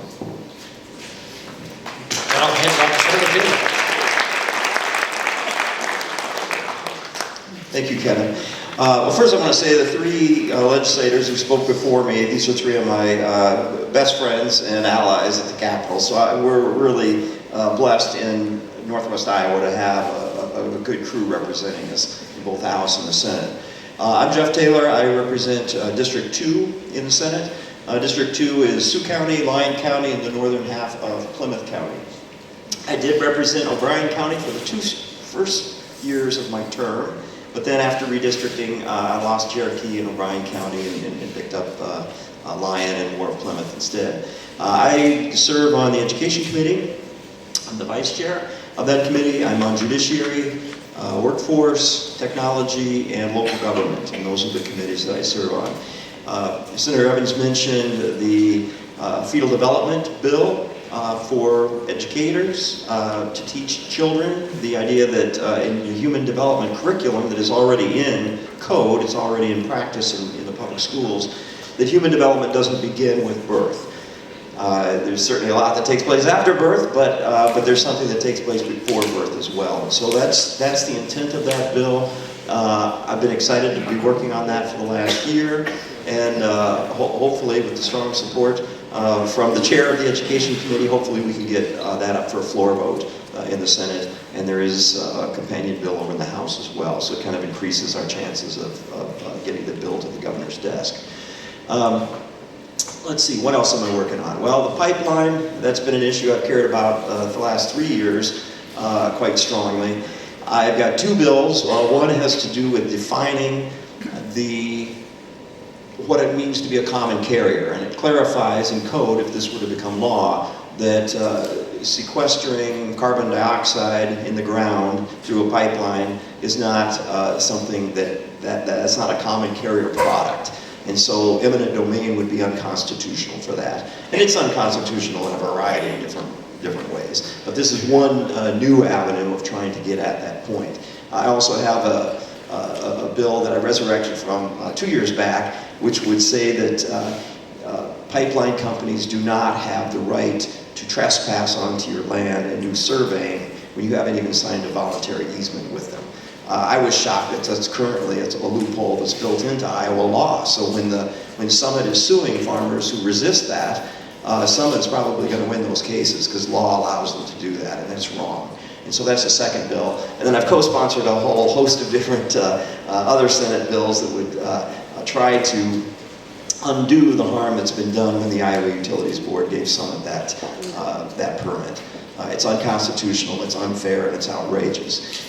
It's sad to say, because of the leadership in the Senate, I don't think my bills are likely to move. They probably won't even get a public hearing. Probably just die behind closed doors when the Republicans on the Commerce Committee meet. It's unfortunate, but that's the political reality. There's too much money, there's too much personal and political connections involved for them to even want to have a public discussion of it. So in the end, I think our best bet of stopping the damage of this current Summit Pipeline project is probably in the federal courts. And my hope is that eventually it will reach the U.S. Supreme Court. And the Kelo ruling, which opened the door for this kind of thing, this eminent domain abuse, I'm hoping that that door will finally be shut. Let's see, I guess I just mentioned pro-life bills. I voted for the heartbeat bill, but I agree with what's been said before. I think we really need a stronger bill protecting life from the moment of conception. And certainly I'd be in support of that if it comes to us. Last thing I want to mention, real quick, medical conscience bill, that's another priority of mine, giving healthcare providers the ability to say no when they are being asked to dispense a product or a practice that goes against their conscience. That's something that is one of my other priority bills. And then another thing, sometimes being a legislator isn't just what you're pushing for, but it's also, are you able to help to stop bad bills? And although it's all these Republican bills that we're being asked to vote on, not every Republican bill is equally good. And so one of the things that's going to be coming up through the Judiciary Committee, which I sit on, is basically giving Bayer an exemption from lawsuits from people who feel that they've been harmed by Roundup. And whatever your view of Roundup, whether you think that's a good chemical that you need to use, my goal isn't to ban it, but if people feel that they've gotten cancer or been harmed by using Roundup, I believe that they should have their day in court. And that particular bill essentially would close the door. A judge would dismiss the case based upon the language of that bill. That's being denied by the sponsors of the bill, but I'm told that that's exactly how it would play out. And so that's a bill that I'm certainly going to be opposing. Last thing I want to say is thank you, Tamara, for being here. She is the National Committee woman for Iowa, so she represents us along with Steve Scheffler and Jeff Kaufman, the state party chair. They represent us at the national level with the Republican Party. And I appreciate the work you've done. This was a great presentation. The Convention of States Article 5 proposal is going to, it's still around, as she said. House leadership has gotten behind it. In the Senate, we've always been able to prevent it from coming up for a vote on the floor because there's enough of us who are Republican senators who oppose it. But then I'm told by my friends who support it, oh, we're one senator short, or now we've got the votes and it's coming up. I kind of believe it when we see it, but if it does come to the floor, I will argue against it for all of the reasons that Tamara mentioned. I'm a political scientist. I'm somewhat of a historian, and I know the Constitution, and I know the history of the Constitution. And even though we're blessed that we got a document that overall has worked very well, it was a runaway convention. So when they say, oh, it couldn't happen, it already has happened once. And there is no reason to think, especially with the people who are likely to be represented at that convention, that not only could it be, it would likely be a runaway convention, and they would not have the wisdom, they would not have the Christian background that our founding fathers had in 1787. So I think it's a bad idea. And the last thing, I won't mention this if I speak on the floor against it, but probably, but I think there's a lot of grifting going on as well. And I don't usually like to attack people personally because I'd rather keep it on a little bit higher level when you're debating issues. But having listened to and met Santorum and Ferris and Meckler at the Capitol as they come to us and ask for this convention bill, you know, in the end, it starts on a very high level with them. But in the end, including with Michael Ferris, when he was talking to me, eventually it gets to the point like, oh, well, you're just helping the liberal Democrats ruin this country. It's like, oh, okay, that took 10 minutes to get to that level, right? And this is a scholar, this is a historian, this is a former professor, an attorney, Michael Ferris. He's like, okay, well, if all else fails, just call me names, I guess, right? And as much money that's floating around with that organization, I do suspect that a lot of it is just a matter of lining your own pockets, finding something, living in suburban DC, and finding an issue that can rile people up at the grassroots level, and then having a nice living for yourself after that. And so, you know, that's great, you know, you do what you have to do, but in my eyes, that discredits a lot of the rhetoric that's, you know, on a very high level, but then when you pull the curtain back, just kind of a seamy underside of the whole thing, which rubs me the wrong way. So, having said all that, thank you again for allowing me to speak. I met Chuck Virgil at the O'Brien County Fair at one point, and then that led to a visit to his farmhouse, and now several visits to this nice venue. So thank you for allowing me to come and talk to you tonight and listen.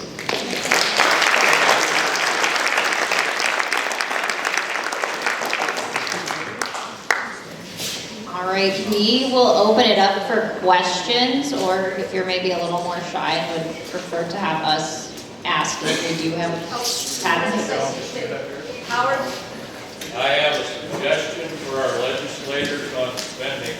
This is short and to the point piece of legislation. All elected officials who vote in favor of deficit spending shall be required to pledge all of their personal assets as collateral towards the debt created by the legislation. Period. If the debt is not paid in full within 1 year of initiation, then all of the pledged assets shall be seized and sold at auction to the highest bidder, with all the proceeds going to pay down the debt. I think that would help solve some of the spending problems. I'm certainly glad that it's in Iowa code that we cannot deficit spend, because I don't necessarily disagree with you, but I do kind of like the essence of that.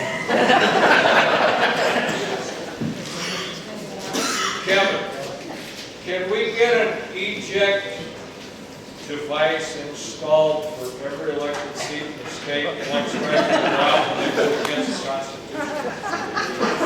I don't think so. Because you'd have to have a hole in the roof for each one too, so. Anyone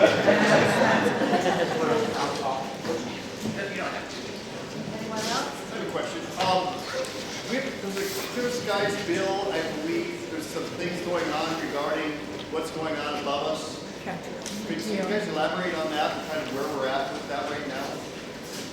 So there was a hearing. I talked to a fellow House member that observed that hearing, and I think there's going to be a different bill, similar bill on geoengineering in the Senate, so it will get a subcommittee, I think. And I haven't actually read the language of the bill. I mean, I just give you the background that I have. I mean, I think it sounds like the bill in the House, the subcommittee in the House, was well attended. A lot of people showed up. I think it maybe ran for an hour.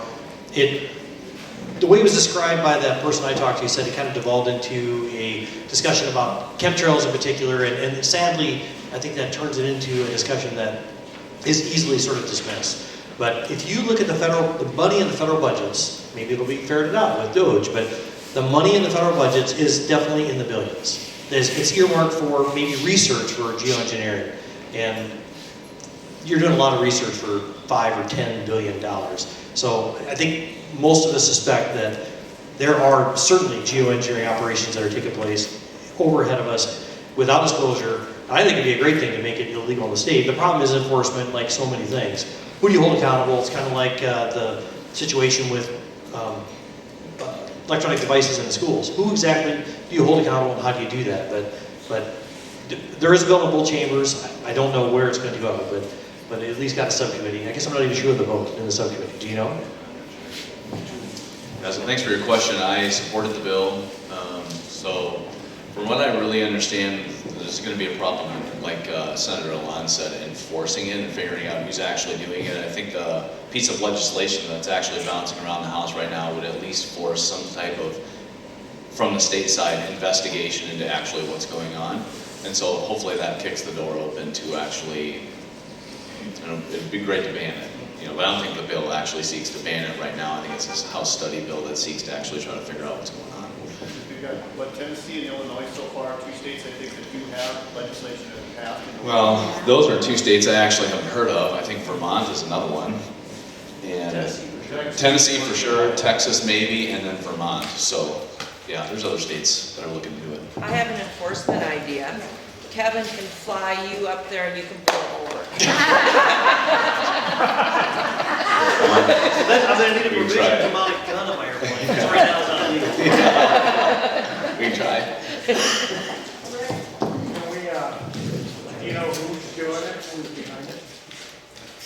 Talk about chemtrails. Yeah. I mean, I think you're probably going to get 4 different opinions. Well, there are known companies that you can pay to do this now. And you can track them on light radar and check their tail number, and it goes right back to the company. So it's not like it's even being hidden. Now, as far as are the governmental agencies involved, I think all of us would have varying opinions, but we're not. I think Some of the supposed products that they're using or spraying are actually, I don't say easily found. If you're willing to dig a little bit, you can find, so what is out there and what is being advertised again. If it's like a, subcontracted NGO. Say that again. SAM missiles aren't allowed. Yeah, no, I don't think so. No. I have a question, and I don't know whether this is something that is state level or it has to be federal level, but a friend of mine was in the shop and we were talking about harassment calls from people trying to sell him stuff. And he has an insurance policy, or had an insurance policy, and I won't say the name of the company, Nana, but anyway, they have a company that does their prescription stuff, and they take care of their prescriptions by sending you so much of whatever, always ahead of schedule. But they also apparently have another company that's kind of associated with Humana, but they don't say that they're from Humana. They tell you they're from the company that's giving you drugs. Well, he got a phone call, and the person on the other end of the line says, well, we understand you have a foot problem, and we have this great foot massage machine that we can send to you absolutely free, won't cost you a dime. Well, you know where it's getting billed, Medicare and Medicaid. So after somewhat discussion saying, no, I don't have a foot problem, the guy said, well, just a second. So I transferred the call to somebody else, and they came on and said, I understand you have a back problem. we have a brace that'll work just fine for you. Do you have a question? Pardon? Do you have a question? Well, the question is, can anything be done about things like that? Because they're winding up sending it right to, the bill's going right to Medicare, Medicaid. The back brace payment was $900. So insurance, insurance exchange, state of Iowa, does that be federal level to get into something like that? I mean, I'm not even sure. I mean, are you saying stop them from calling or prevent the Medicare from paying for it? Or I'm not sure what you're asking. In essence, both. I mean, they're soliciting business, basically false pretense type things, and then billing Medicare for it. I would think we would have some jurisdiction within the state where they use Medicaid to fund. They did falsify the doctor's prescriptions. That's something that we'll have to check into. Medicare reimbursement is probably a federal issue, but there's a consumer protection division in the Iowa Attorney General's office, a consumer fraud division. So something like that, you can contact them. And you can give them a heads up. There are rules about unsolicited phone calls as well. I mean, I'm guessing when they call, they're probably in violation of federal rules on unsolicited calls or unconsented calls, but that doesn't mean they're not calling. It's just that if you press them for who they are, they probably won't hang up because they're in violation. A lot of these AG cases too start with local law enforcement seeking out assistance with the Attorney General. And so anytime you get any type of fraud case, I always direct, and this isn't, no pun intended, a cop out. But if there can be shown that there is something happening and at least being initiated at the local level, like with the sheriff's office as far as scamming or anything like that, I know these local agencies are looking into those. And certainly if there's, documentation or evidence that there's falsifying doctor records, that's got to be a felony.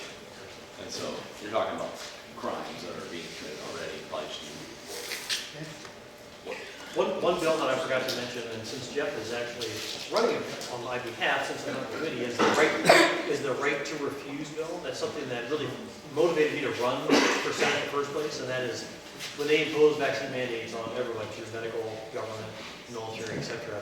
So the bill basically says if a medical service is being, if it's authorized as emergency use authorized treatment or it's under the PrEP Act as a countermeasure, you would not, basically have the right to refuse that. I think that's very important. I think obviously the time has passed that we get something like that done. It's going through judiciary, and Jeff is in judiciary, so that's one more bill I meant to mention. But I think there's a little bit more appetite to at least talk about it this year. Whether we get it done or not remains to be seen, but I think that's a good first step. Could I ask a question about the green indemnity fund that they're working on? In light of the price of grain going up, the amount of bushels of grain per acre from what we did 20 years ago, where are they at with trying to get something with an expanded limits?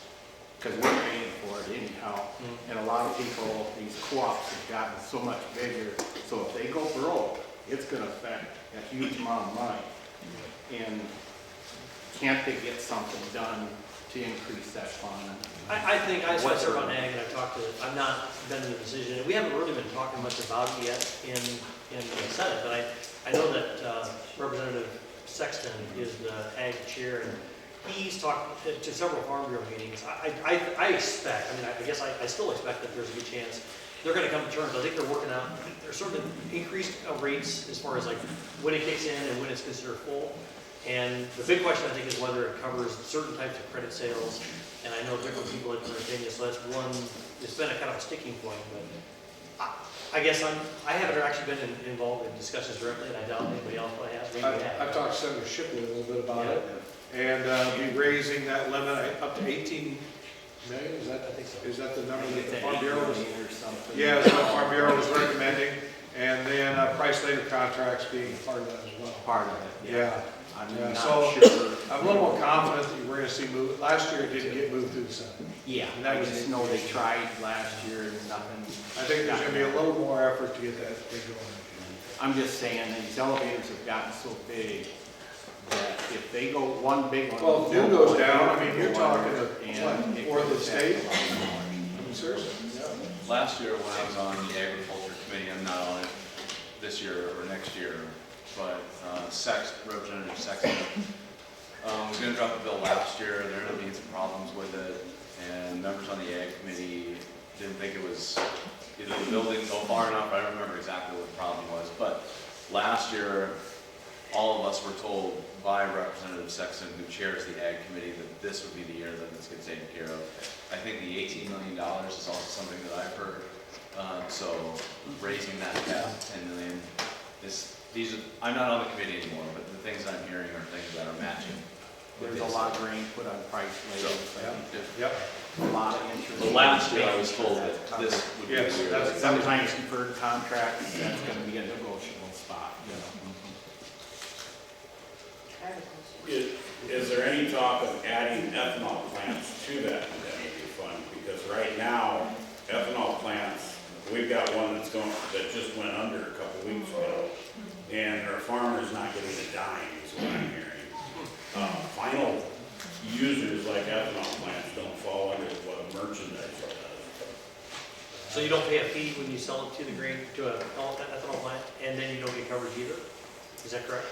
I don't know about paying the fee, but you don't get covered. Okay, well, it's a question to ask. I don't know for certain, but I guess I put it on the list. I have not heard that on my end. Where's the question here? I don't know if this is the right place to ask this, but you know, like when you go to a doctor or something and you need blood, is there a way to get unvaccinated blood? There was a bill that ran last year in the Senate, and it didn't make it through the House, about autologous transfusions. And that really comes down to taking blood from yourself or maybe some of your family. So in other words, you would take blood, instead of just going into a general pool, and then you take blood out and then you don't know really the source or when it, who it came from. This basically would have given a way to do that. And we did get through the Senate, but it did not get through the House last year. I don't think it's been reintroduced because it was really an initiative of Senator Hitler, who just didn't run again this time. So I don't know if there's anything besides that, if anything that's being addressed directly. Any vaccine things that I've heard of have all dealt with food. And so that's a great thing to bring up to us because I think you're on something. But I have not heard of anything as far as blood transfusions.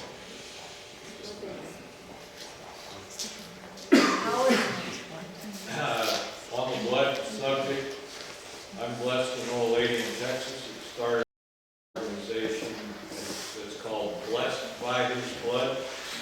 And they started it for the single purpose of connecting clean blood from uninjected individuals to those who needed it. And she called me today and she said there are some vicious things happening in the blood bank arena.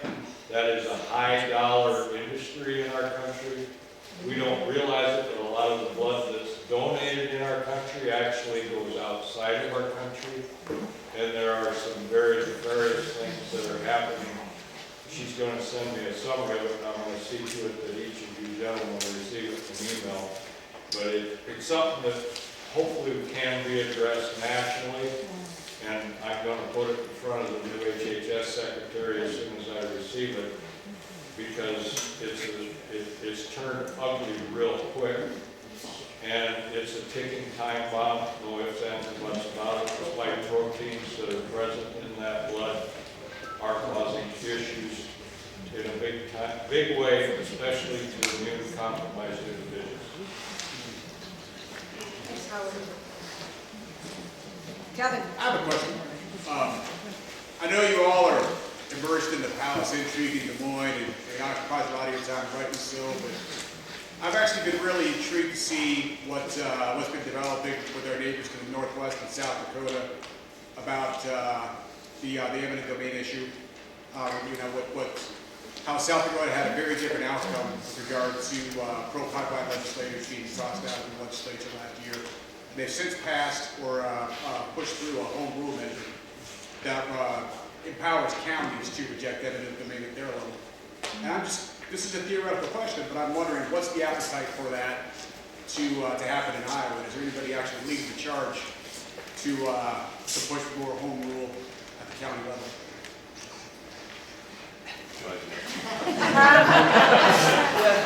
He's mentally searching through his bell like he is right now. Well, yeah, there's two problems with it. I don't think there's a big appetite.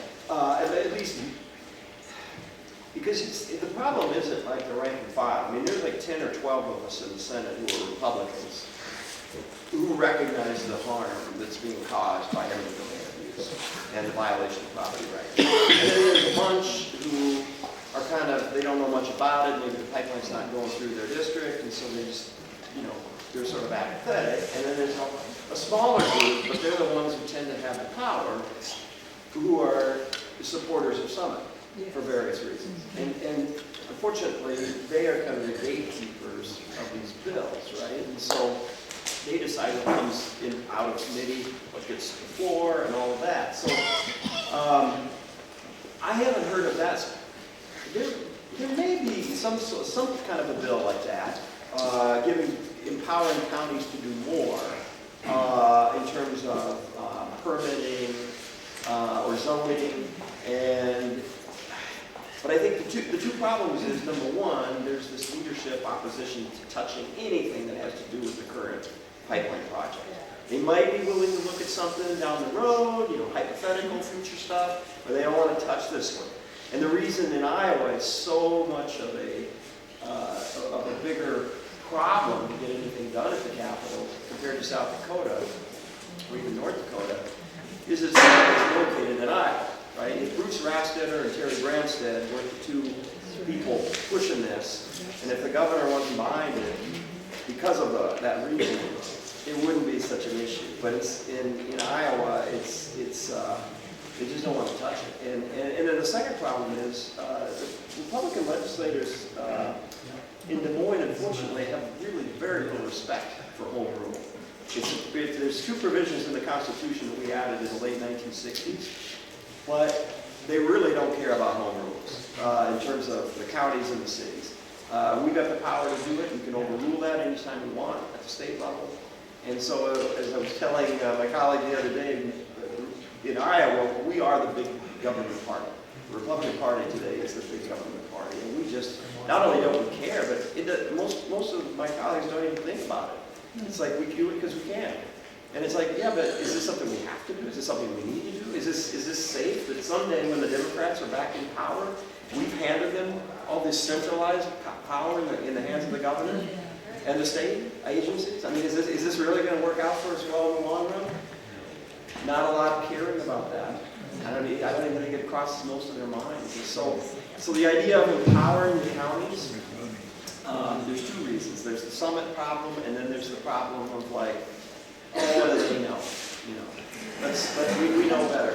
We should be making the rules, not the counties. So I love the idea, but I think it's going to be tough to get that passed. The governor's only got 185,000 plus reasons to be against the constitutional rights of the landowner. I know you can't say it, so I did. Yeah, that's a good follow-up question too. Who was pushing the bill for the IUB to be comprised of elected officials? So I'm just curious, why is the Attorney General not looking into the fact that a former Summit employee was appointed to the IUB by the governor to oversee the Summit application for eminent domain? Why has that investigation never been opened? Well, I don't know why it's never been opened, but there have been people who, at least on the House side, brought up that thing. And so we see, just like Senator Taylor, I will speak just honestly, not necessarily giving you probably the best answer, but we tend to see the AG and other people when they're asking us for money, and then not so much see them when we're asking them for stuff. So that's part of the frustration with this whole Summit pipeline. Because not only is it unconstitutional on its face, this is not public use, which is the constitutional standard for eminent domain. But the second problem is it's completely unfair. It's completely unjust. Partly because it's rife with conflicts of interest from the start up until today. And that's one example of the conflict of interest that we see. So how would that work to the Supreme Court? If the case would go to the Supreme Court, state law or the Supreme Court, how Well, that? both the landowners and then some of us as Republican legislators, we've signed on to a lawsuit, both a state lawsuit and a federal lawsuit, challenging the decision of the Iowa Utilities Board. Now it's called the Iowa Utilities Commission. And we've argued that it's unconstitutional and it's been an unfair process. And so it's gradually working its way through both the state and the federal court system. I have a little bit more hope that it might be stopped at the federal level. I think we almost have to get outside of this Iowa confines in order to get a fair hearing. And at the heart of it is the key little decision from years back that really eroded just eminent domain and property rights in general. So to really get full relief and to address, I think, that very unconstitutional decision, it would have to go to federal court. There are quite a few good bills that they're going to be co-sponsored. Sandy Salmon, her name's come up a few times, and a number of us have co-sponsored a number of bills that I think Representative Charlie Thompson helped author. One of them is trying to move the Office of the Consumer Advocate out from underneath the Attorney General. And it's a really novel idea, and several of those bills I think really have a lot of merit. They're well crafted, so it's going to be interesting to see how the end of the session plays out, because these bills are they're reasonable, and I think they make a lot of sense. And I guess we'll see what the House does, because the House has certainly had more appetite, willingness to at least start the conversation. And Yeah, your idea, Kevin, I've never thought of, but I can reassure you that at least on the House of Representatives side, there's a lot of appetite to continue to attack this in any way, shape, or form that we can. No doubt, just asking a question. Yeah, for sure. Yeah, I'll just change the subject to the other side of the CO2 pipeline. I'm glad the Iowa Utilities Board approved it. I'm glad North Dakota approved it. I'm glad Minnesota's approved the pipeline. You know, I agree with landowner rights. I'm a farmer. I've got pipelines going through 4 farms. We signed 3 miles with Summit Carbon Solutions. They treated us tremendously. The land agents were awesome. They were doing surveys. They called to ask permission. They were going to walk it. I told them, don't you have an ATV because it was not planting season or there's no crops out there, bare ground. I said, drive it. And so, you know, I hear about all this landowner rights, but what I don't hear about landowner rights is when we're talking about the 70, 80, 90% of the landowners that have signed voluntary easements that want this project done, that want the ethanol industry to boom, that want rural America to thrive, and they want agriculture to thrive. You know, we don't get many opportunities in our farming careers. I've been doing this for 42 years. The last opportunity was the biofuels industry when it started in 2000.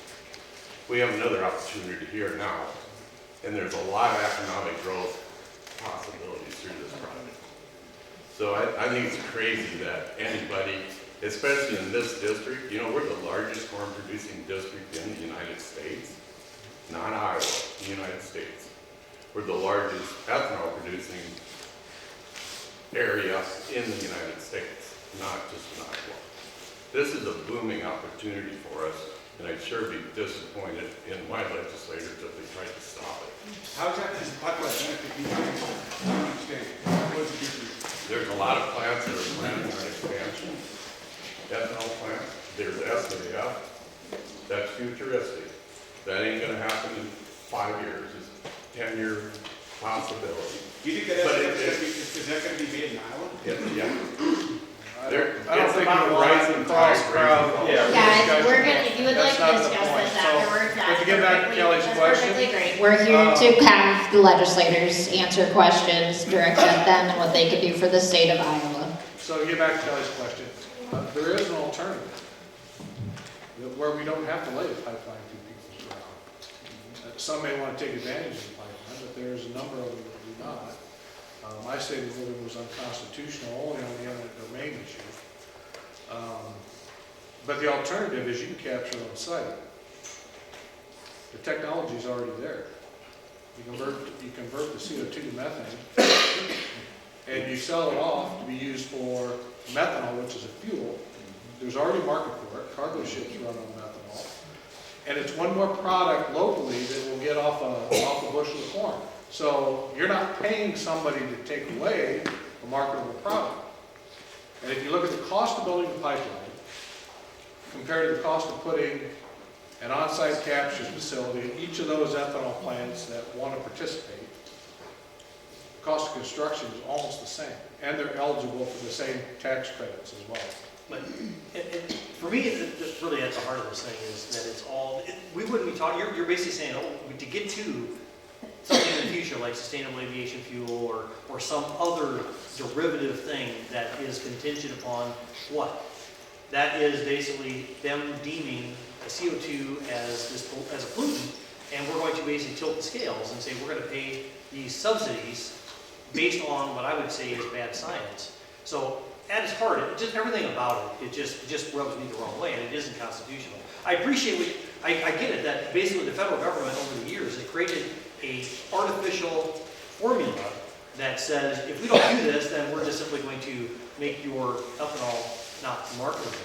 But again, that's a false premise in my view. That's a false premise, and it's being incentivized with our grandchildren's income through, again, through inflation and through printing money that exceeds our revenue. So again, I understand what you're saying, and certainly don't want to take away people's rights to earn money, but at the same time, we have to respect landowner rights, and I think that's every landowner, not just the ones that sign on. I don't have one necessarily disdain for the pipeline itself.